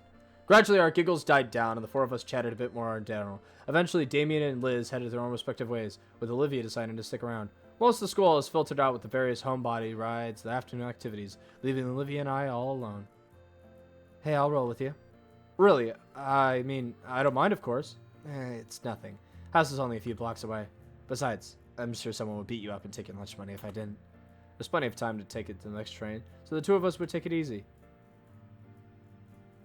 The sun finally managed to break through the autumn clouds, making the walk unseasonably warm. Man, I thought the last day of summer was weeks ago. It was. I don't mind it, staying warm longer though. Feels pretty great to me. Olivia gives her chair an extra hard push, letting her glide unaided for long enough to stretch her arms and bask in the sunlight. I might have figured you liked the heat. Oh, what, because I'm a dino? No, nothing like that. I'm just playing.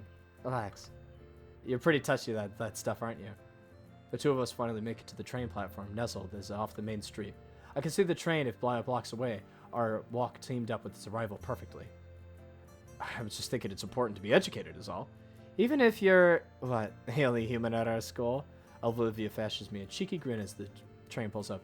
I've got to admit, her mischievous nature is a little infectious. As the train doors open, I leave Olivia with one final jab, something I know she appreciates. Hey, whatever you say, Hot Wheels. I nearly dodge out of the way for his slashing claws, stepping smartly onto the train as the doors close. Inko, you son of a bitch! Get back here! As the doors swing shut behind me, I could see an irate and still blushing Olivia waving her fist as the train began to pull away. Still giggle. What the fuck happened to the camera? I managed to squeeze myself into a seat next to a yellow-scaled woman sitting, smelling faintly of hot dogs. You know, I may pay for that comment later, but the look on her face was totally worth it.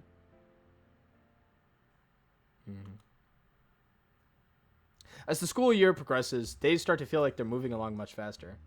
I'm going to save right here, but I am going to keep going. I don't want to stop. Part may be itching at the season, but however slight change may be.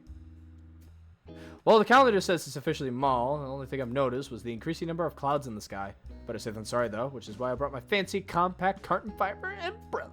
Still, things have started to be my routine in the mornings. Wake up, throw on my clothes, consider eating breakfast before realizing I'd wrecked my stomach on the walk to the station with a Fairlight umbrella in my hand. And when you know it, I end up having another chat with Mr. Ferris on the ride to school. Hello, Mr. Needle. How are you this morning? Doing fine, sir. How are you? I'm doing well. So my niece told me over the weekend that you and Olivia were in a predicament of sorts. Yeah, Olivia was being picked on by someone. It's not a problem anymore.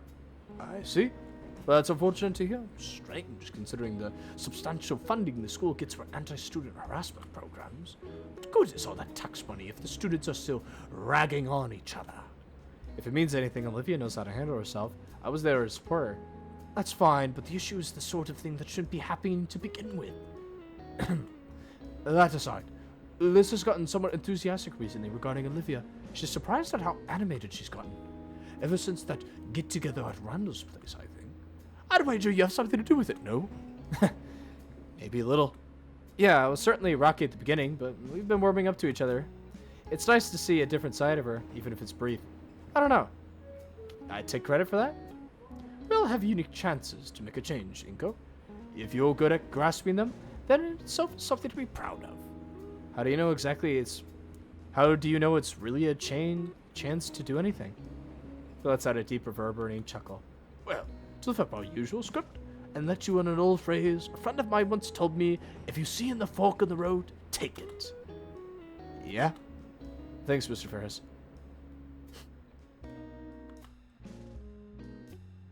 Like my mornings, the school days have become routine as well. Slave through PE with Damien, see Olivia's new doodles, sketches in art class, watch Liz lose her mind, tutoring Damien at lunch, and stop with Ben. Though, now I have to avoid Mia like the plague, because she's surely out to kill me. All said, I think St. Hammond has been my best school appearance out of... Man, I've lost count of how many I've moved. Must be the fresh head trauma. As for today... It's been raining pretty recently, so Coach Solly made us play inside. Mia was definitely gunning for me with the way she launched them at me with the speed of a catapult. I rested in Mr. Latikin's class, propping my spine against the curve of my chair. Apparently today's a short day because of some assembly, so the period won't end much earlier. It also means we got most of the period to slack off. Do homework. I glanced at the desk. Is that really what it said? Do homework. Oh, that's actually... I thought I misread that. I glance up at the desk next to me with the hopes of catching Olivia's latest artistic masterpiece when I notice she's not drawing, but instead only fidgeting. Hey, Olivia, you seem nervous. Everything alright? Oh, sorry, it's just that I've been hearing rumors that the school's shared drive might have been corrupted. Wait, really? Yeah, really. How would something like that happen? Not sure, but I'm scared that might have messed with the art contest submissions. I think you should check on your entry on the website just to make sure it's okay. Technology, don't fail me now. With urgency, I take out my phone and type the school's website. Fast fingers lead me to the art contest tab. Can't this loading bar go any slower? Finally, the page loads in and... Oh. Looks like the submissions have been closed. What? I hold the phone up for Olivia to show her the page. The submissions have been closed ever since the voting starting last week. Oh. Sheesh, I thought Mr. Ludekin had spooked me. Olivia all seized up. Well, that's quite reassuring. With all the submissions closed, there's no chance of any hacker messing with them. Olivia doesn't seem convinced, still drumming her fingers on the desk. Hopefully, she'll feel loads better when the premiere winner is finally revealed. Speaking of which, when are the... As the whistle bell sounds, class begins to pack her things, and Latikin corrals everyone with a single file line. All right, everyone. We have an assigned rows, so stick together. Before I join, I look back at Olivia, who seems to be stalling. Come on, I'll walk with you. That seems to stir something in her. She glances up at me while I hastily shoving a notebook in her bag. Yeah, I'm coming. As we head out the door, I notice Olivia shuffling in her hoodie a lot. Oh. Got a notification on Discord.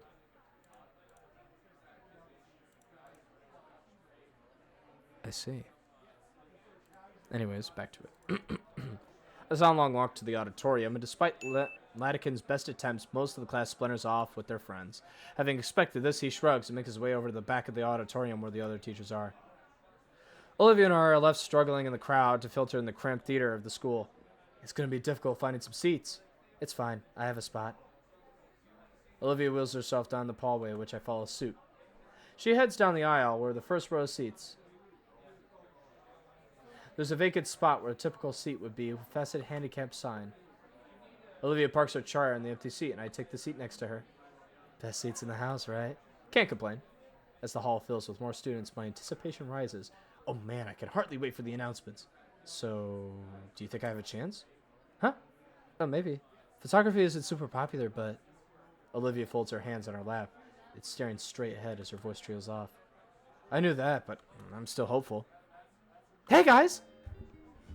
I have to remind myself that this is normal. Hey, Liz. I can't believe it's finally here. Gosh, I'm so excited. Me too. By the way, where's Damien? Hey, guys! I'm over here! Damien is in the far back of the yelling, waving his hands in the air to catch it. He's gonna get in trouble for that. Frills! Sit down! Damien immediately stops taking his seat. With excited temperaments, we both sit in silence, watching in the school. This looks like my old school. Theater. Strange. Principal Scalar taps the stage microphone. Okay, everyone, we have a bunch of important announcements to make. So I'll make them quick, so we can all have an early lunch. As soon as the idea of going for an early lunch, Principal Scalar and the entire room goes silent as a vigil. I guess when it comes to early lunch, it's serious business. Over the first 15 minutes, Principal Scalar goes over important events, coming school years. Most I consider standard. Fucking Olivia. Most things, prep rallies, sorts, teams, such as the Japanese animated AP. Not best acronym, I'd say. Otherwise, mostly boring housekeeping stuff right down to it. I almost wonder why such announcements warranted an assembly when the mood suddenly shifts Scalar's Now that we got the main stuff out of the way, I've set the best announcements for last. Simon is pressed out. It's fit 5 for the fresh start contest. Cheers and applause roars loud enough to make my ears ring. Yeah, I'd be lying if I didn't say I was excited as of just who made it. Maybe I was giving myself a bit too much credit, but I really wanted to be in those semifinalists. I can almost taste victory, in fact. I've tasted Olivia, who cheer along, but I'm stopped in my tracks as I notice, unlike the rest of her peers, Olivia seems uneasy about the prospect. Almost scared, even. Before I can ask Olivia, a sudden change of mood, Scalar continues with the next words, cutting my train of thought off. And here we have the 5 semifinalists. Pieces of the 5 skillless students have been beaten. The contest came out, followed by the names of the victors behind them. Alas, I see no photography submission in sight. At least I give it a shot, right? Oh man, I didn't make it. Liz's neck dropped like a melancholy noodle. I can't help but feel pity for the bummed out Brachiosaurus. Checking my phone, I see. Tell Liz to come back here, bro.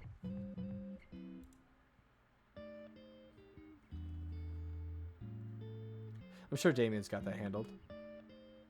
Despite my full sullied mood, some semi-final winners can't help but be amazed by them.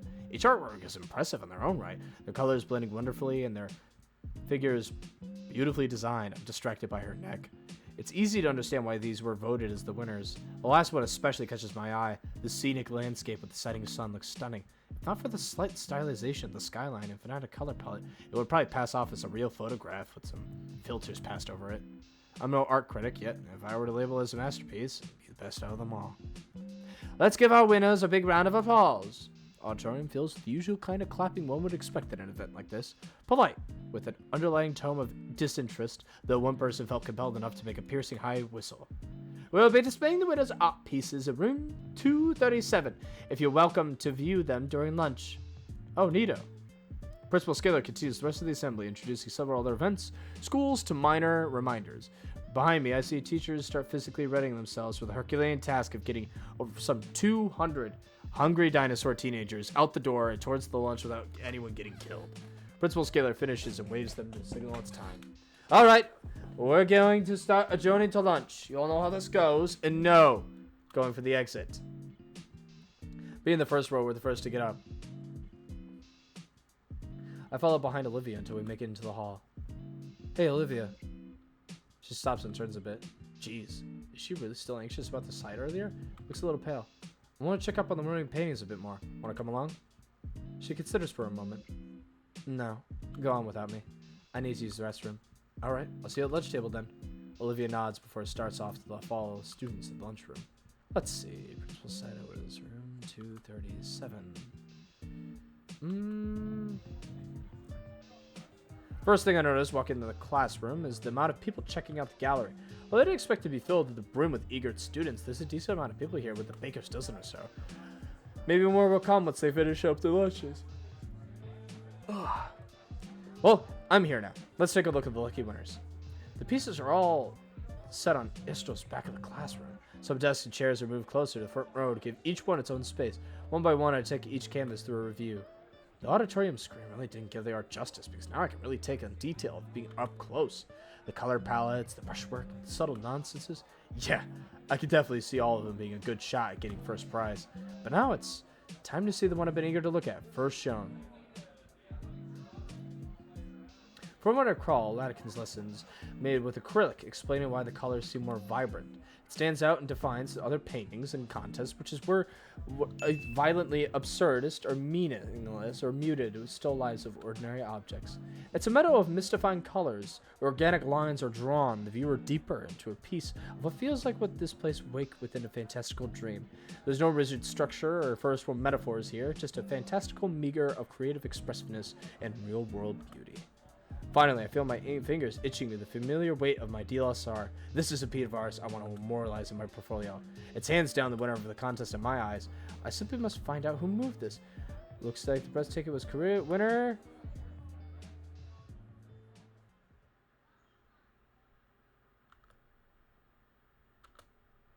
That's a problem. Ah, Inko, I'm glad you swung by. Looks like you're admiring the art contest entries. I told you that St. Hammond's artistic programs were unparalleled. That's not mine. That's not yours? What's not yours? I try to say more, but his words don't leave my mouth. Ben eyes follow me to the bottom of the painting, and I watch as he makes the same realization I do. Inko, you didn't. You painted this? I had no idea your style was so developed, so humble. If only I had known. That's not my entry. It's not? No, mine was a photograph. But what's your name doing on this one? Must have been some kind of mistake. A million scenarios come to mind. They must have gotten the wrong name somehow. If they did, then I think the real artist would have come forward by now. Then the submissions of the website must be hacked or broken. But our school checks for stuff like that. If it was, we know by now. Then, Inko, you sure you didn't submit somebody else's piece by accident? Of course I didn't. Why would I do something like that? You're the only one who can log into your account, Inko. Suddenly everything stops. My account. Did somebody... Look, relax. We could get this sorted out. Just don't panic. Ben lowers his voice. But Inko, just to be clear. What? You didn't just get a bit of extra help, right? Ben looks through me as at the edge of his glasses, eye to eye. There's some real stakes in this contest. Cheating is taken seriously. Especially fraud. The word echoes around me. Fraud. It makes my bones chill. There's ingenuine, faker, liar. They're all bad in different ways, but fraud is just dripping with frigid contempt. No, I swear, I submitted a photograph. Ben relaxes his shoulders. All right, just making sure. No need to alarm you. It's perturbing how he could go from deadly serious to jovial like a flip switch. You going to be all right? Sorry, I need some air. Hey, feel free. I'll let Skylar know, okay? Yeah. Thanks, Ben. No problem. Take it easy. Ben offers me an earnest smile, waving at me as he steps out the room and down the hall. After some time, I follow him, scambling down the hall as I try to make sense of what happened. I thought everyone actually liked my photography, but then they all thought I was some kind of expert painter instead. I don't even know how to express it. I feel empty. I thought maybe my hard work was finally paying off, but I submitted the right entry, so what happened? Did someone change it? And if so, how? It's such a good piece, too. What even is there to be gained by putting my name on it? I wander aimlessly through the halls, the thought of missing lust passing through my mind, but there's a different sort of emptiness pervading my stomach. What is this rattling like this? Man, it's not like I'm in trouble or anything. Ben's helping me sort this out. I'm at a loss to what even to think right now. Oh, crap. Olivia mentioned something about the service before. I couldn't see my submission, but... Was that it? Maybe Olivia was right to be worried. Hell, duh. Why else would she be so nervous? My aimless walking leads me outside the principal's office in the gala. There's that one city landscape at the start of the school year, the very first painting I saw here. Still one of the best. The vibrant cityscape that morphs the rigid structure of urban painting into a soft, inviting utopia as viewed by the eyes of a child. The sky above is a beautiful shade of crimson with vibrant clouds clustered along its length. If the art contest submission was the best painting I'd ever seen, then this one comes close. I can only imagine the acolytes you must have gotten painting this back then. You know, for a while, I gotta have that experience. To step in the shoes of an artist better than myself. Maybe that was the intent? All the praise, the approval, something I've been wanting? Just for a while, it was given by an anonymous stranger, whoever that may be. Actually, this gives me a bit of an idea. If I'm clever and Olivia's up for it, this could be a cool way for her to show off her painting more. Everyone would like that. Maybe that's what she needs.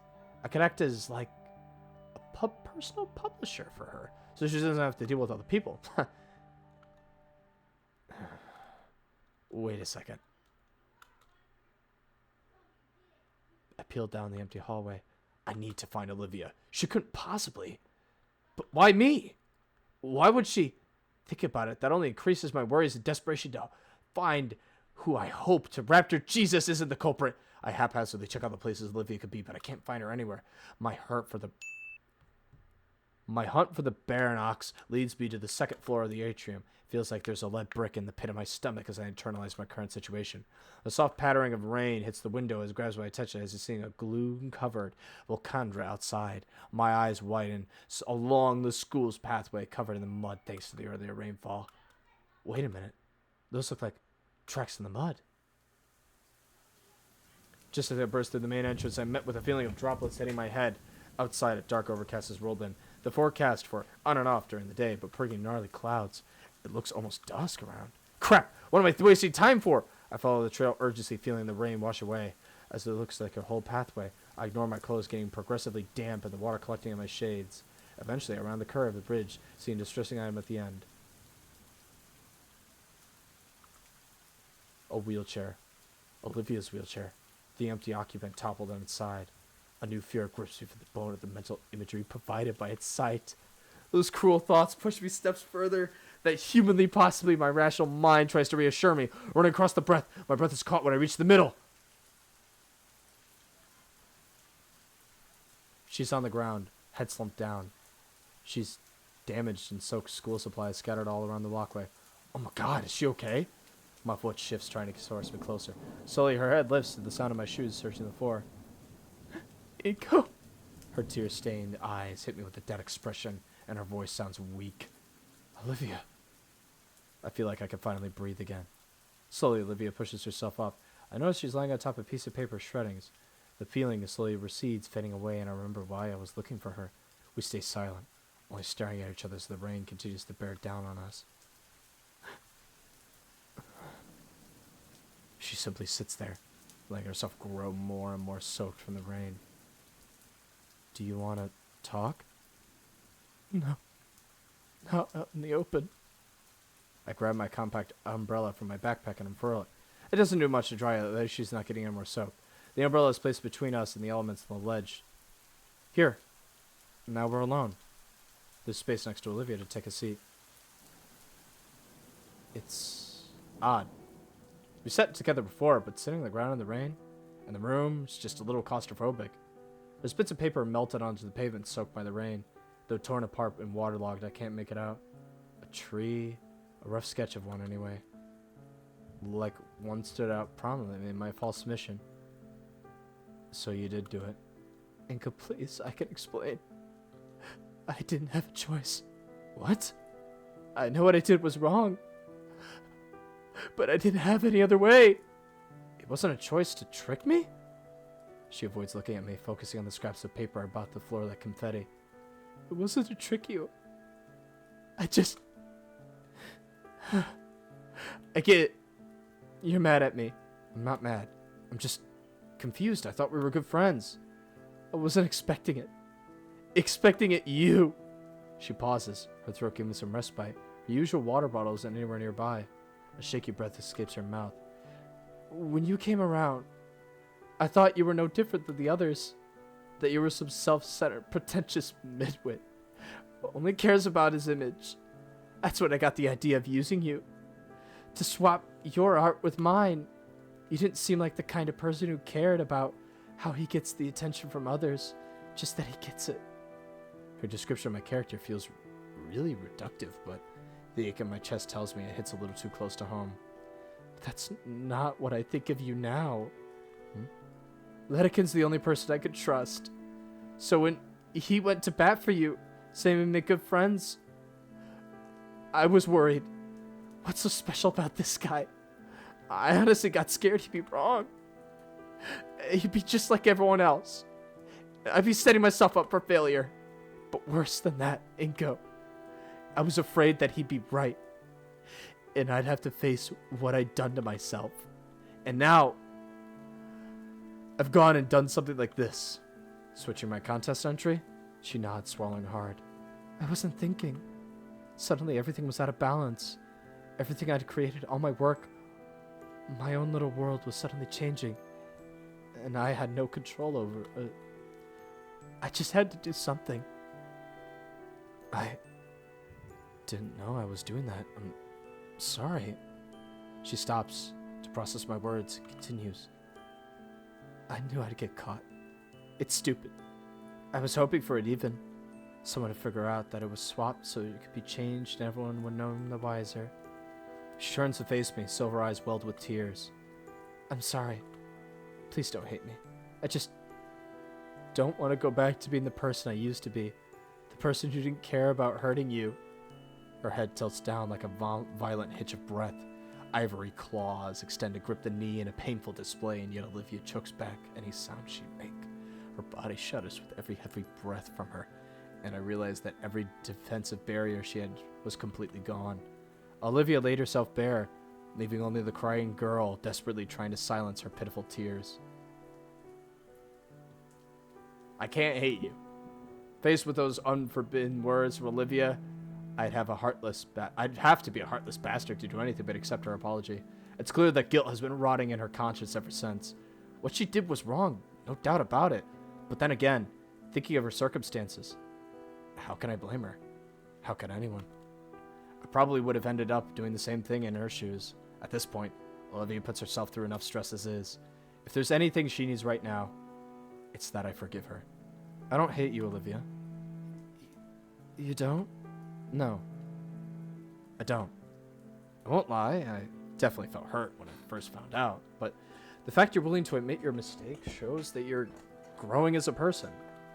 I'm really glad to hear that we're friends. It's refreshing to hear her say that. I was worried that she was putting up with me. Olivia seems undoubtedly puzzled over my lack of anger towards her. I figured you'd be more upset. Is this just your pity? If so, I don't want it. It's not pity, Olivia. I'm accepting your apology. I don't want you to feel guilty about it. The sooner we can put this all behind us, the better. But I can tell you're a good person. So don't worry about it, okay?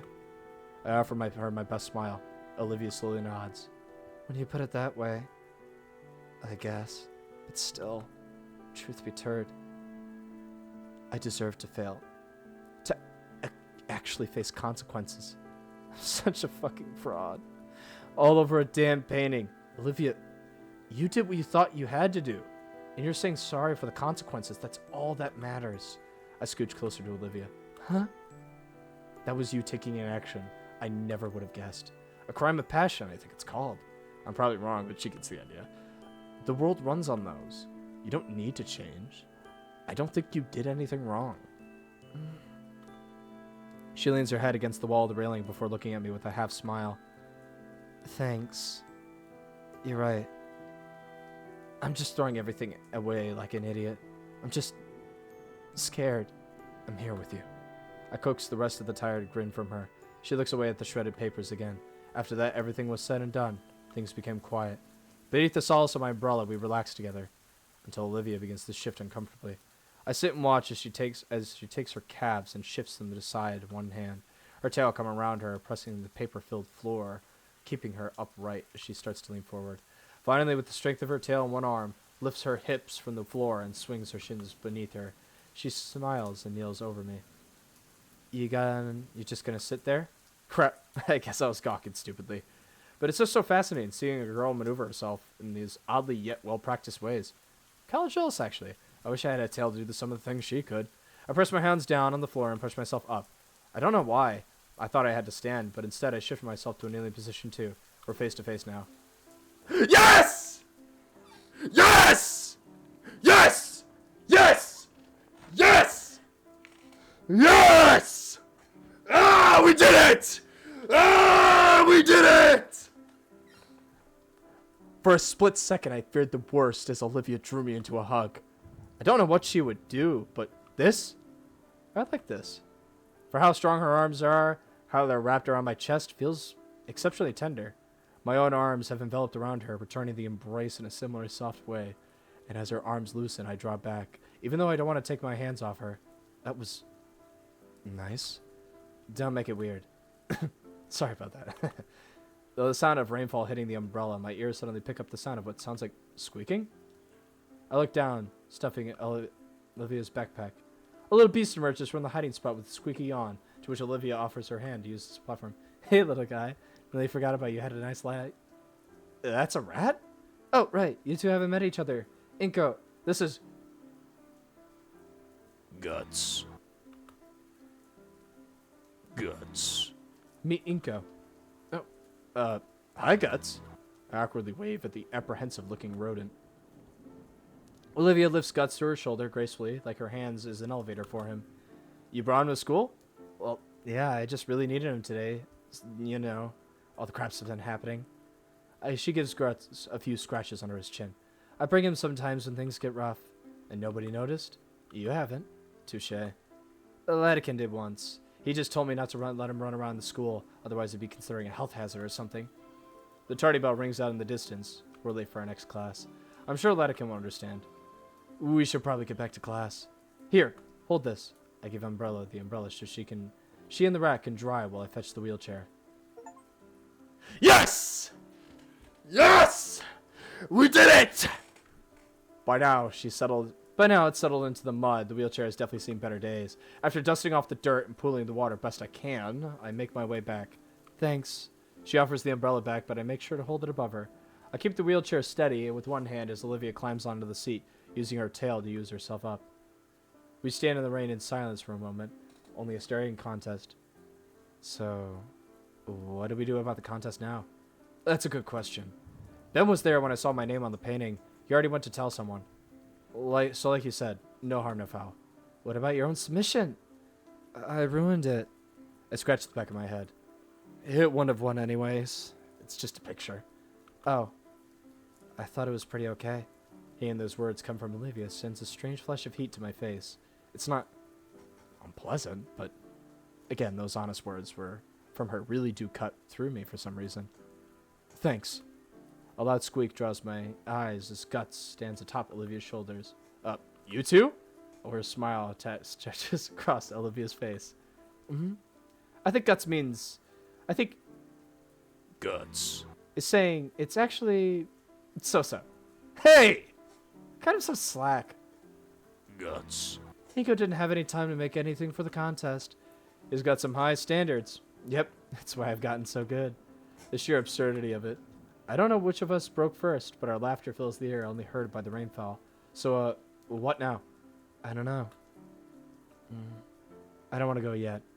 Still pretty worn out. Worn out. A smile as an idea comes to mind. Oh, too bad. What? I walk around behind Ilya, gurgling like a mad idiot. Inko, what are you doing? Inko! Inko! Her head raises as I follow. Behind her wheelchair. I figured that pushing your chair around is really tiring, so how about I help you out? Olivia blushes and looks away. Fine. But just for today. Returning to the campus was certainly awkward. Passerby shoot us looks. It's not the most common scene to see a girl in a wheelchair just rolls on in, stopping wet and tracking mud in. More likely, though, it's because said girl had taken to using my umbrella to hide herself from those looks. She was already extremely red in her face. It was a conundrum. Drop the umbrella and let people see her, or keep it up, draw more attention. I shall name it the Nito Theorem. She's gonna kill me if I ever attempt to publish it. But making our way back to Olivia's current class, she's simply shook her still concealed head. I don't really have much of a choice. From all I knew of that of the girl, her last classes were in the upper halls, and she was in possession of an elevator key, and I was in possession of the weakest knees here in St. Hammond, at least according to Coach Solly. So I wielded it in my current photography class. On the way over, she keeps bending her head and peers back at me, like she's making sure I'm still there. Knocking on the closed door, the professor didn't even bat an eye at the poorly hidden girl. He stepped inside and let us through. Ben was looking our way. I chose to pay no mind, after everything I heard. Olivia didn't even register he was here. She simply rolled herself to the back of the classroom and through a door into which I guess was Latikin's supply closet. You know what? I'm an idiot. It's a dark room, isn't it? The stairs in my other classroom abated, thankfully, as our teacher continued his lecture. Taking my own seat, I focused on Latikin. As much as I could, at least. My muddy thoughts kept me distracted the whole period. Just before the bell rings, Latikin stares me dead in the eyes and points a stern finger directly at me, and then the finger to the floor, signal, you stay.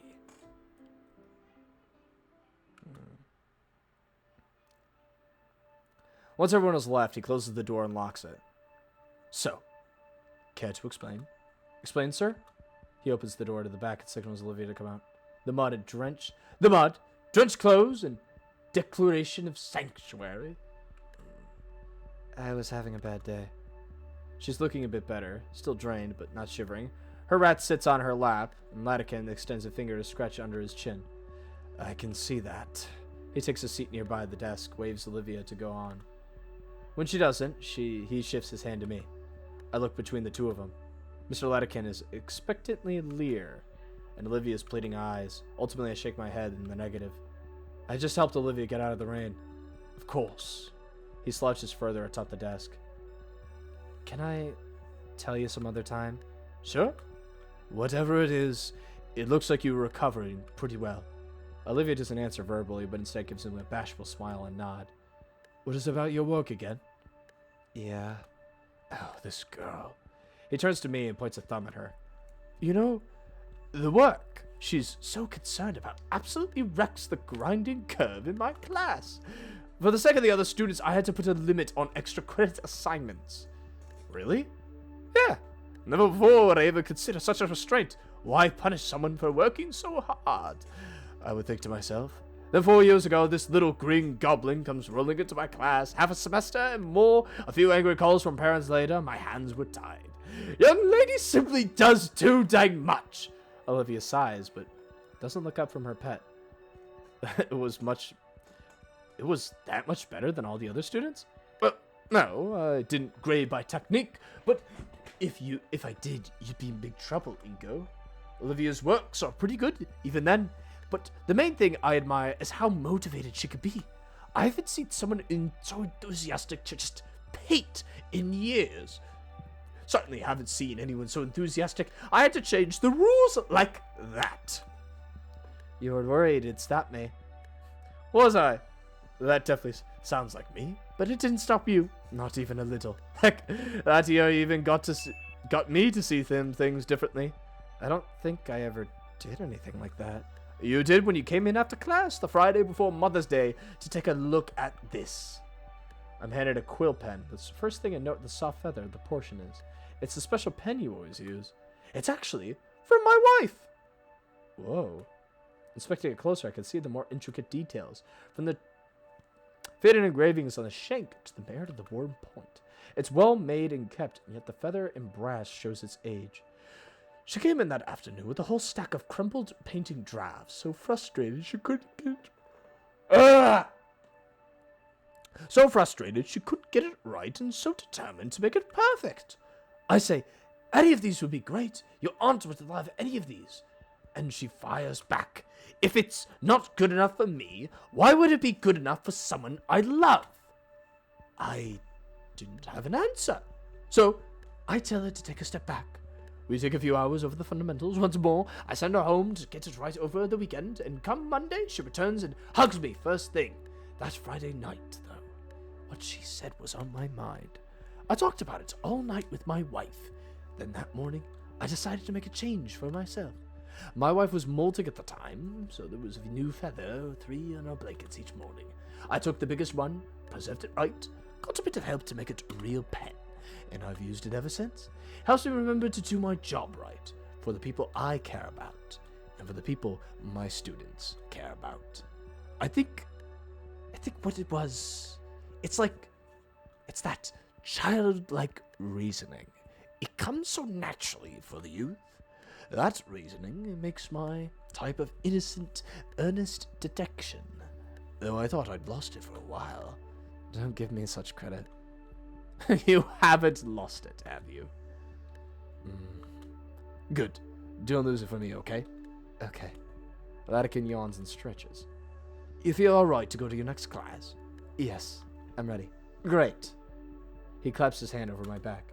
We should do this again sometime. Mr. Latican ushers us out of the classroom as late bell churls, letting us know he rapidly scrawled on. Miss Prockley didn't seem too enthusiastic to see us come up late, but sighed as she read the note from Mr. Latican. As I took my usual spot, I felt something odd in the corner of my eye.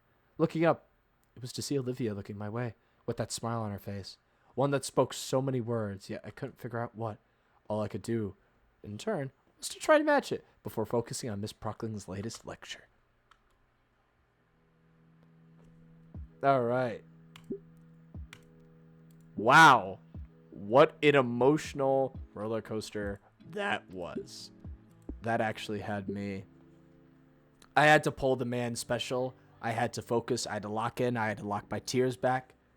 This shit is getting hype. And we did it. We did the thing. We did the thing. I hugged that gator. I hugged that gator. That one. I hugged it. So I think that's a really good way to, of course, end off. It's a lot longer than the last one, but yeah.